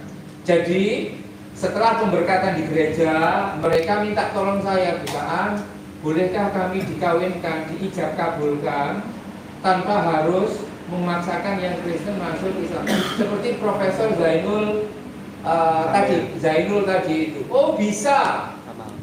Kan gitu saja, ya tinggal dikawinkan saja. Saya sebagai fasilitator Saya tanya pada orang tuanya yang perempuan itu, yang katakanlah yang pakai jilbab, mau dikawinkan sendiri atau wakil ke saya? Kalau kawinkan sendiri mohon Gus, tapi jenengan tuntun gitu, apa jenenge hijabnya. Oh nggih, saya catatkan, latihan dan lain sebagainya. Jadi secara negara perkawinan ini dicatatkan ke catatan sipil untuk melengkapi kesempurnaan ini. Kemudian ada ijab kabulnya. Sah dua-duanya. Kita menggunakan hukum yang progresif tadi. Teman-teman sekalian, kawin beda agama itu nggak apa-apa. Yang nggak boleh itu kawin beda keyakinan. Yang satu yakin kawin, yang satu tidak yakin kawin. Itu nggak boleh. Itu namanya memaksakan kehendak. Tadi itu kan kayaknya tidak yakin kawin. Tidak yakin kawin. Nah, di titik ini aku ingin menjawab pertanyaanmu. Mana yang harus saya dahulukan, agama atau cinta? Iku koyok kon mendeskripsikan Gusti Allah. Setiap orang punya spiritualitasnya masing-masing. Saya punya pengalaman hidup masing-masing yang tidak bisa saya paksakan kepada orang. Ning Nova punya perjalanan hidup masing-masing.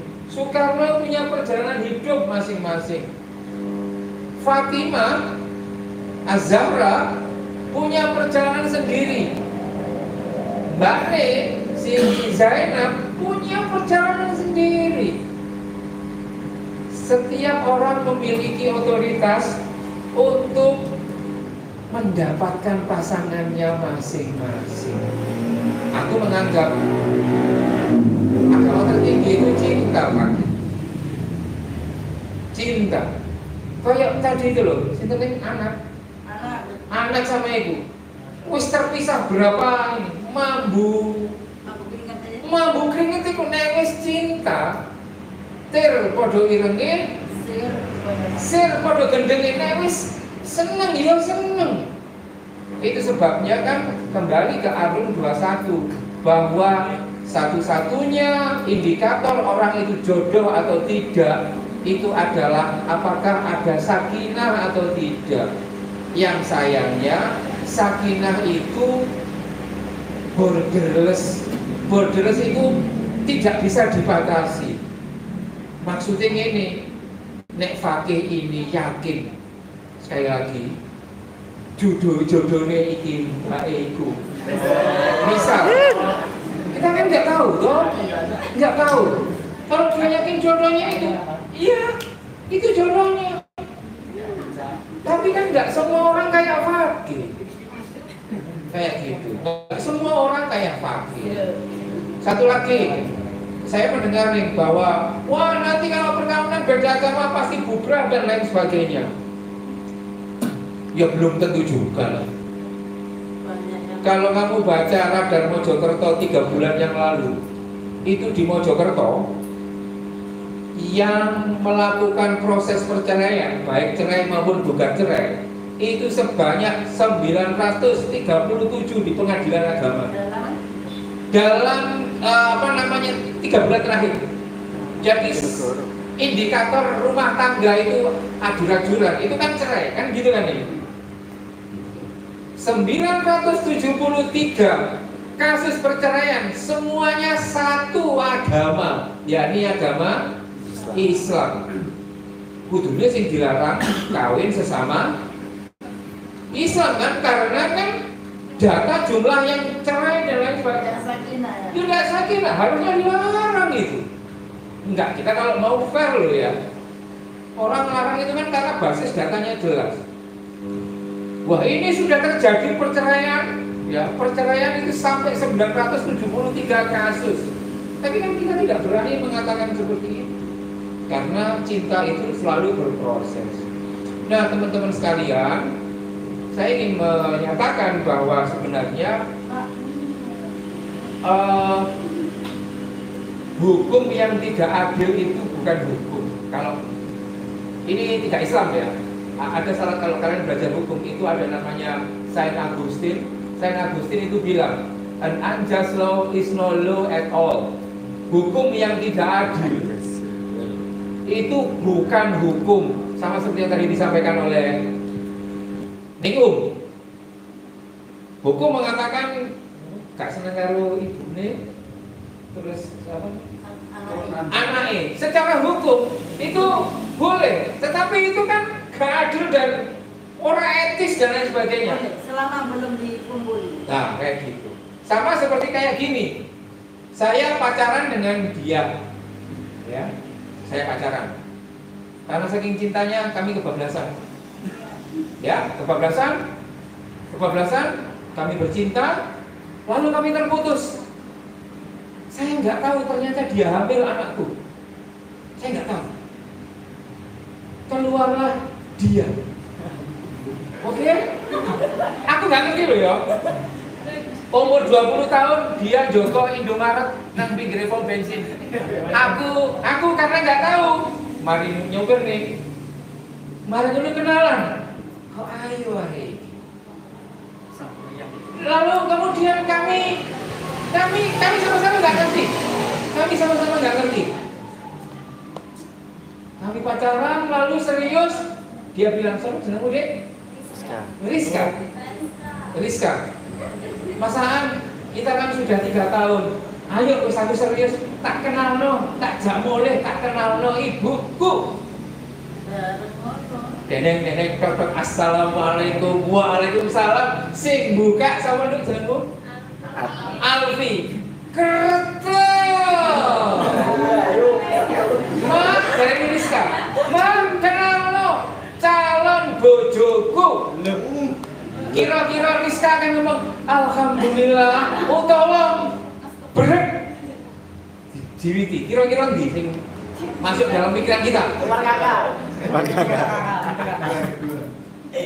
Apa kedua itu? Menurut kalian yang belajar fikih, boleh nggak aku kawin dengan Rizka? Dulu. Jangan. Boleh nggak aku kawin dengan Rizka? Boleh. Boleh enggak?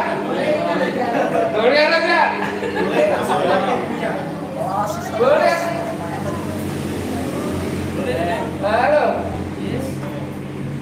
Saya ngomong nggak boleh kan sopo? Alfi. Kalau kamu ngomong boleh, kamu ikut Safi. Safi bilang boleh. Soalnya apa?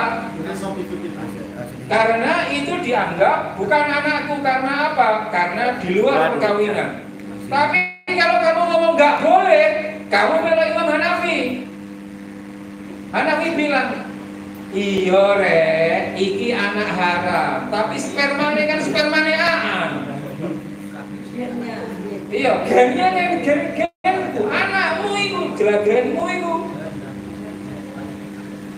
Sing bener sing ndi? Gak ngerti ya.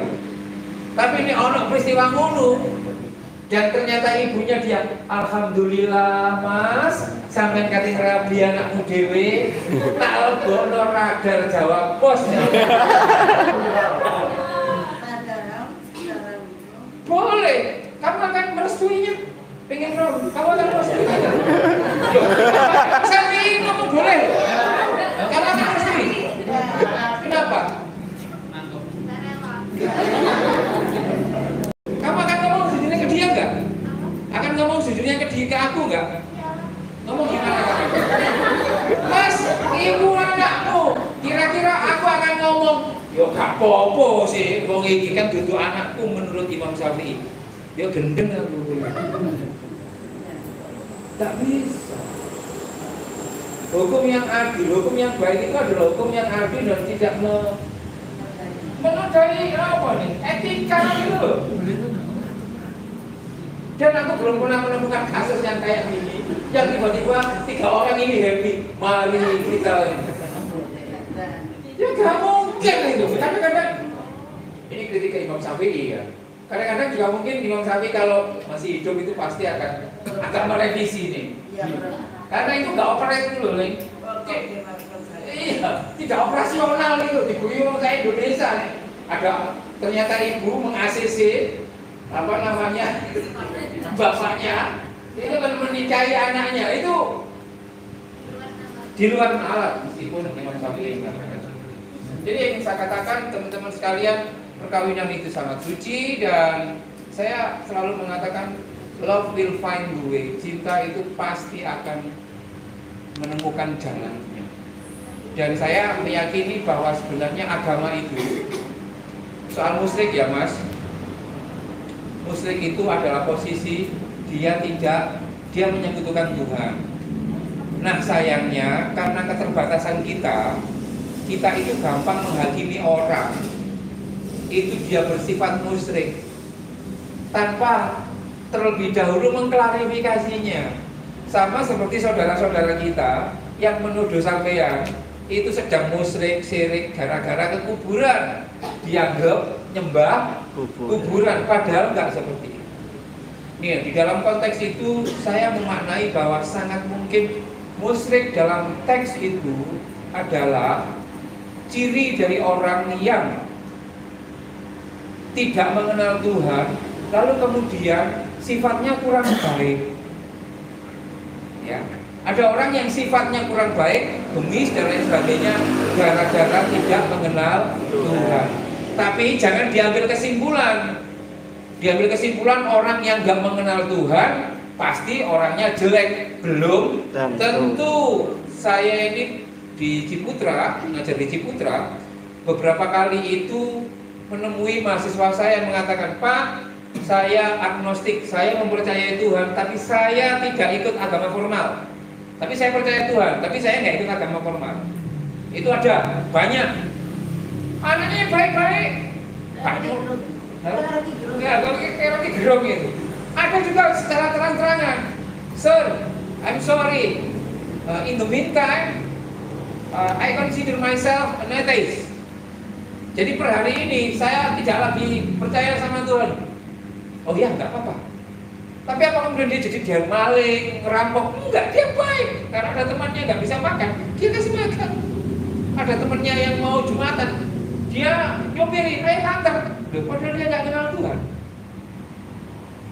Mungkin musyrik pada waktu itu Mas adalah orang yang nggak kenal Tuhan dan jahat. Paham maksud saya? Ada dua variabel. Sama seperti kafir. Apakah agama-agama yang di Indonesia ini, Konghucu, Buddha, Hindu, penghayat, itu orang musyrik? Enggak, mereka ini mukmin, believers, orang yang percaya sama Tuhan. Dari mana saya tahu? Ya karena saya gembul sama mereka. Nah, itu sebabnya saya mendorong teman-teman di sini untuk juga mengenal agama yang lain supaya tidak mudah untuk menghakimi. Ayo, Dik. Gimana? Indomaret atau apa?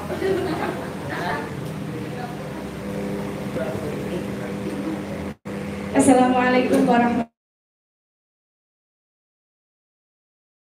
wabarakatuh. Jadi sesuai yang sampun diaturakan kali Mas Gesaan, bahwasanya Islam itu merupakan agama rahmatan lil alamin. Tetapi selama ini kita melihat Islam itu sebagai ajaran atau pedoman hidup, benar ya? Kemudian yang hanya menunjukkan kualitas keimanan antara individu dan agama saja. Namun padahal lebih dari itu Islam adalah agama yang membawa maslahat dan kebaikan bagi seluruh umat. Jika kebaikan itu bisa kita pahami dengan maqasid syariah atau 5 hak asasi manusia dalam Islam. Itu terbagi menjadi 5, yaitu hifdzuddin atau yang artinya menjaga agama. Yang kedua, hifdzun nafs, menjaga jiwa atau menjaga harga diri. Yang ketiga yaitu hifdzul aql, menjaga akal. Yang keempat yaitu hifdzun nasl, menjaga keturunan. Dan yang kelima, menjaga harta, yaitu hifdzul mal. Lalu dari kelima kaidah dasar ini atau kelima kaidah yang mana ini merupakan 5 kaidah dasar hak asasi manusia dalam Islam, itu melahirkan salah satu kaidah dalam usul fikih, yaitu al-adat muhakamah yang sempat disampaikan oleh Ibu, bahwasanya adat atau tradisi itu bisa dijadikan pedoman hidup dengan dasar yuridullahu bikumul yusra wala yuridu bikumul usra. Jika kita bisa hidup dengan berdampingan dengan siapa saja, menjaga akal, menjaga keturunan, menjaga agama dengan non-muslim, atau kita barangkali tadi perkawinan dengan non-Islam, jika kita bisa melakukan kesalingan atau saling menjaga tadi dan menjaga 5 kaidah itu, apa yang menjadi kesulitan ketika kita akan memiliki pasangan orang yang beda agama. Namun menurut pandangan saya di sini, sebagaimana yang pernah saya dari pengawasannya Abah, kita dari Suratul Mu'awanah, di situ ada pembahasan tentang bab zikir. Zikir di situ bukan hanya tentang sholat, bukan hanya tentang mengungkapkan kalimat-kalimat Allah dan lain sebagainya, tapi dengan hanya melihat pohon, kemudian kita takjub, melihat pegunungan, kemudian takjub, itu sudah merupakan bagian dari zikir. Dari situ saya kalau misal saya mencari pasangan, maka yang akan saya pilih yaitu yang satu tujuan, yang mana ketika saya melihat pohon, maka ilustrasi di situ saya merupakan Tuhan. Jadi yang sama agamanya, seperti itu. Ya, satu misi, satu agama, satu visi, seperti itu. Tapi tidak menutup kemungkinan bahwasanya ketika kita bisa saling menjaga antara sama lain, tetapi ternyata pasangan yang kita pilih ternyata bukan dari agama kita, seperti itu. Jadi sekian dari saya. Wassalamualaikum warahmatullahi wabarakatuh. Saya mau menanggapi. Iya, silakan. Yang lain silahkan ya. Tadi Mbak Daya mengatakan al-adatu muhakamah. Selagi kita yakin dan membawa masalah berarti boleh, gitu ya. Nah, tadi Kesaan juga mengatakan yang penting keyakinan. Tapi di sisi lain, memang keyakinan akan mendorong kita untuk melakukan sesuatu dengan lebih optimis. Di sisi lain, keyakinan itu akan dikalahkan oleh kenyataan. Bahwa kenyataannya dinas dalam Al-Quran bahwa menikah dengan non-muslim, non-Islam itu dilarang. Yang musyrik itu dilarang di Al-Quran. Itu kenyataannya. Jadi semasrah apapun, kalau memang di Al-Quran itu dilarang, ya kita nggak bisa kerja. Karena di situ kita mempunyai pedoman sendiri untuk menuju litaskunu ilaiha. Dan peraturan-peraturan dari Islam itu juga tidak memberatkan untuk kita membentuk cinta yang baru, gitu. Itu mungkin tambahan dari saya atau sanggalan dari saya.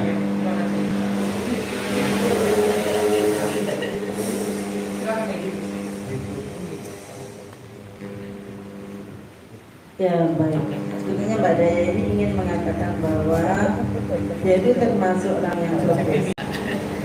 Jadi asal meyakini gitu ya Mbak ya, asal meyakini. Ya seperti itu memang. Jadi forum kita ini adalah belajar berpikir jernih, belajar berpikir jernih, tidak untuk menentukan boleh dan tidak boleh, karena kita tidak punya otoritas. Tidak untuk menentukan boleh dan tidak boleh, karena palunya MUI lebih. MUI kan sudah punya palu gitu ya, dan sudah difatwakan. Cuman kita itu ingin mikir bagaimana sih mengetuk palu yang cantik itu. Dok. Mungkin ini yang kita pelajari itu bagaimana ngetuk palu yang cantik. Pernah itu saya ini pengalaman di sini satu ketika ada 3 anak. Saya juga yang rapatnya dengan Mbak Daya juga ini. Tidak pakai juga ya. Ini ada beberapa anak yang hariannya itu bagus. Tapi pada saat terakhir itu di ranking 3 gitu ya, sebagai juara. Nah, yang menentukan ini, yang menilai memang beda-beda. Akhirnya saya tidak membuat juara 1, 2, 3, tapi the best 3 misalnya, the best 1, the best 4, the best, dan seterusnya. Itu adalah sebuah kebijakan bagaimana tidak menodai semuanya. Ini terkait dengan sebuah kebijakan. Makanya begini, kalau kaitannya dengan menentukan siapa yang akan ketiban polong cinta kita, itu memang jodoh itu di tangan Tuhan dan itu misteri. Tapi Allah sudah memberikan rambu-rambu kepada kita siapakah orang yang harus kita pilih. Nah, sebagai santri itu sudah tahu kok kita fadfar bidatidin. Tapi ketika milih fadfar bidatidin ini ya yang cantik gitu loh, yang cantik. Dan cantik itu bagaimana? Ya yang bijak, yang ya, dan semuanya itu adalah relatif. Nah, untuk kita sampaikan sebagai penutup barangkali gitu ya, bahwa di sini kita tidak mengatakan menikah non muslim itu boleh atau tidak boleh, karena itu nalar agama, nalar agama. Maka untuk menentukan keputusan itu kita harus menggunakan nalar agama, dan nalar agama di Indonesia ini menjadi haknya para ulama. Kita di sini sifatnya adalah mengajak berpikir yang realistis, ya, antara teori dan realitas dalam kehidupan itu seringkali berbeda. Dan juga seperti yang saya katakan tadi, bahwa kadang-kadang menurut Islam itu boleh, tapi menurut sosial tidak boleh. Ini hukum sosial ini juga harus dipakai gitu. Mungkin juga hukum perasaan itu juga harus dipakai. Makanya kayak Busaan tadi, menikahkan orang-orang yang ingin minta tolong ke dia. Saya tuh selalu mengikuti dia nulis di Facebook gitu. Anakku nggak setuju, tapi tidak apa-apa, itu pendapat. Aku sering begitu. Dalam hal ini aku nggak cocok loh ya, itu urusan gitu. Nek menurut abahku, aku sering tanya abah Nas itu sangat apa ya, moderat ya orangnya. Bah, ya apa gitu? Kan di TV itu kan orang pakaian sak gini-gini gitu loh. Kata abahku, bah, penting nek wong wis mati terus buka aurat kayak gitu tuh piye di mata Gusti Allah itu ya, orang mukmin yang maksiat gitu. Jangan wis ono swargane dhewe-dhewe. Ya Allah, abahku itu loh. Jangan gitu. Tapi dia kan pegang iman. Adapun nanti persoalannya liwat neraka dhisik kan urusan dia, bertanggung jawab. Tapi sebagai orang tua, misalnya sama duwe anak terus kawin karo non muslim, ya mesti gak rela gitu. Gak rela. Terus semua yang ada di shop, yang ada di dot, kadang-kadang seperti itu. Tapi itu kenyataan kehidupan seperti itu, sampai kawin lagi gitu. Dan orang tua tetap tidak menerima. Orang tua itu pancen yo karepe wong tua iki ngawin ke anake sesuai dengan selera orang tua. Tapi yang kawin bukan orang tua. Ya wis Bu kawinan dhewe lek gelem. Ya Allah, sampai anak bilang begitu. Nah, iya. Terus kawinan dhewe. Subhanallah, ini anak durhaka. Paling orang seperti itu orang tua. Makanya harus pegangi kayak abah tadi itu. Wes boleh ojo dhewe-dhewe sing gak izin. Itu filosofis dan ini sulit. Sampai aku ganteng dia gak tertarik. Jangan-jangan di sini. Jangan-jangan di sini. Oh, aku sini naksir kan. Soalnya dia nggak tahu cantik kayak mbak-mbak gini gitu. Di kampus itu cantik sembarang, iya, rada isan gitu. Nah, ini kan ditaksir orang, ini tiba-tiba kayak paling sini. Pernah balik gitu. Akhirnya aku balik lagi kepada Abah Hasan. Iki paling dari sini kayak gitu. Jadi memang sulit menentukan itu, perang batin. Apalagi ketika beda agama. Oh, ini perang dahsyat. Karena itu teman-teman sekalian, yang penting di dalam berjodoh itu kita jangan salah pilih. Kita ingat deh, jangankan beda agama, beda ras, beda apa? Suku, Jawa, Sumatera aja sudah beda. Nah, beda apa lagi? Beda perasaan, beda ekonomi, status ekonomi ya. Sisi sugih, sisi gak patek duit. Itu jadi masalah. Memang manusia hidup itu tidak masalah. Apalagi kemudian beda agama jadi isu santer. Mungkin anak kiai bisa tambah isu santer gitu. Nah, bukan untuk membuka di mana ya. Gusmus yang terkenal itu desa ini wong Abangan, si Jogja itu. Namanya Gus Mustafa, anaknya itu namanya Mustafa bin Gusmus. Namanya itu Gus Mustafa. Pokoknya di sana belajar Mustafa, termasuk mantuku ya Mustafa. Sing jenengnya dia Gusmus, karena desaku dengan Gusmus itu sepupu banget gitu. Dan anakku nang Gusmus itu Pak. Aku jadi diundang sama Gusmus karena yang ketika ibunya kasih Sugeng itu gak akan ada perkawinan dan Gusmus yang muda yang mau nikah tadi bertahan untuk tetap menikah dengan ponakan. Saking cinta. Setelah ibunya wafat berapa kira-kira sudah 1 tahun terjadilah tenda biru Janur melengkung dan saya ikut menyaksikan dan baik-baik saja. Semua sak pondok panggil Ning dan akhirnya belajar abangan gak jelas, makanya ibunya tidak mau. Jadi orang yang paling mau dengan pilihan anak ketika nggak cocok dengan orang tuanya itu adalah ibunya. Ya itu ya begitu ya Allah. Jadi sama tahu rasanya dari ibu, makanya jangan menggoda dengan ibu ini ya. Ini contoh, maaf ya tidak ngewer-ngewer, tapi itu semuanya orang tahu membaca betapa tasamuknya Gusmus yang al-ulama warasatul anbiya. Santai saja, semua Indonesia undangannya banyak sekali, semua duduk di kursi yang sama, gak ada kursi sofa di ngarep. Sampai Bu Nuria itu lo di kursi podokan waktu kursi abang-abang di Kemuli gitu. Ya itu sama semua.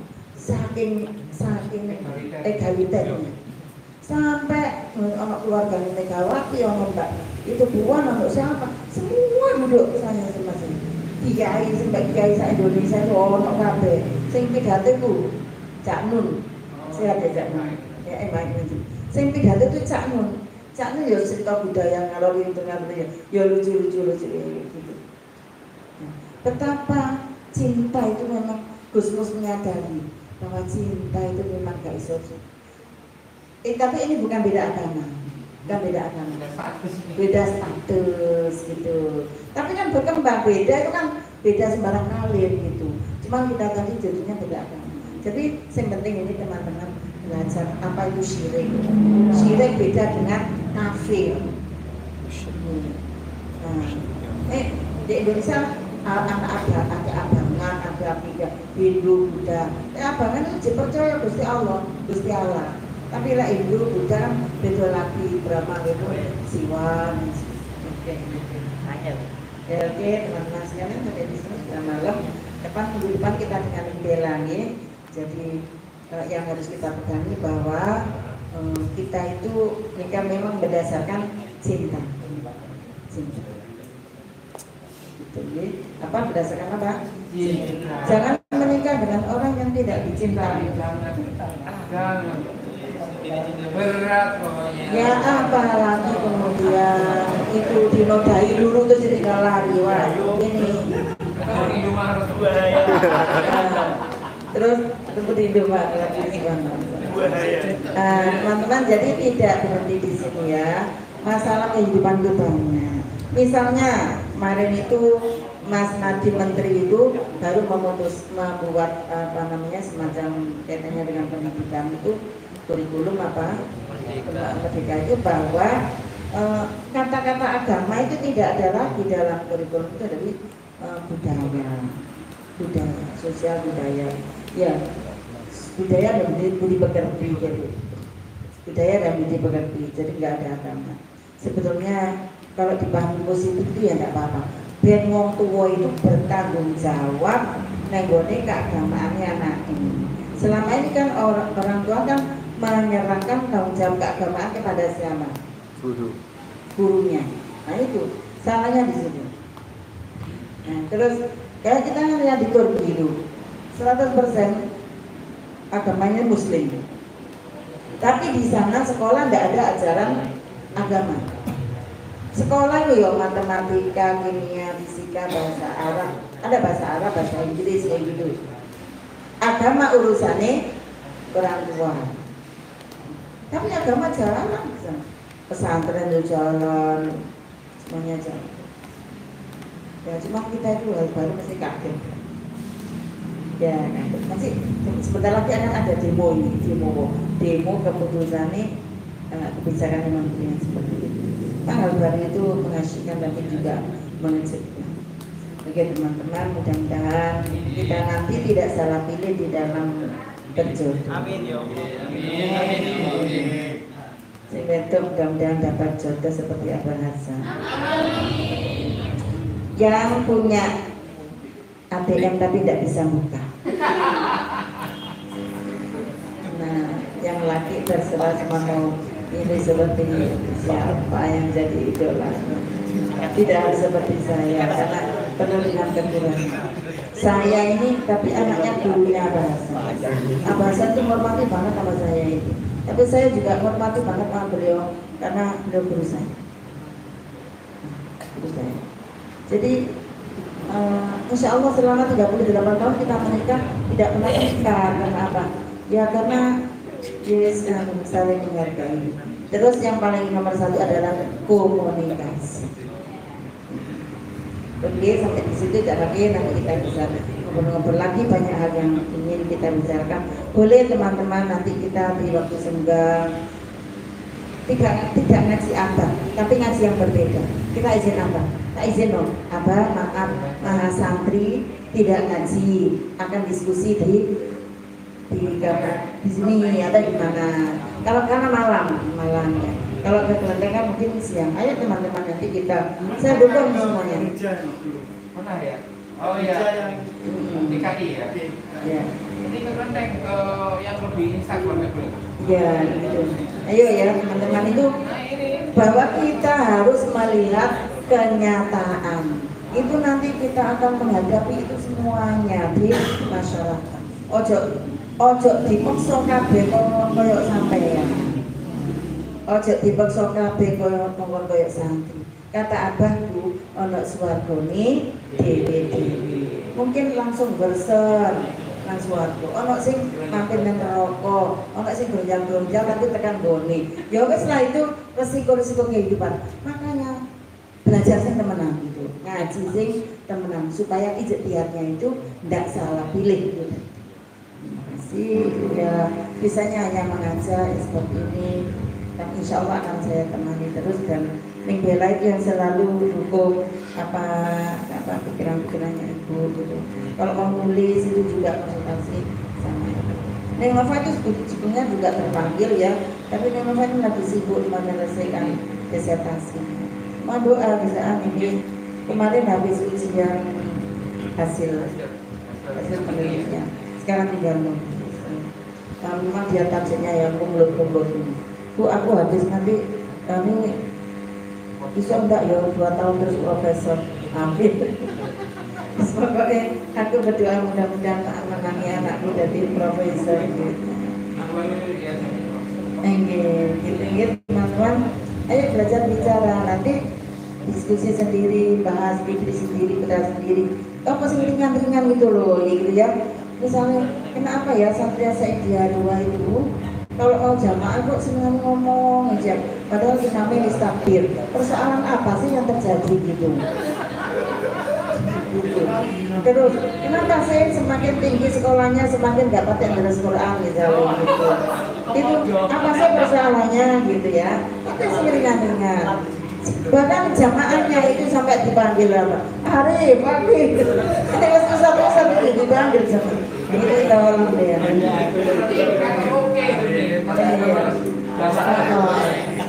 Iya. Karena ya semakin tinggi ilmunya semakin tinggi spiritualitasnya. Itu kayak teman-teman.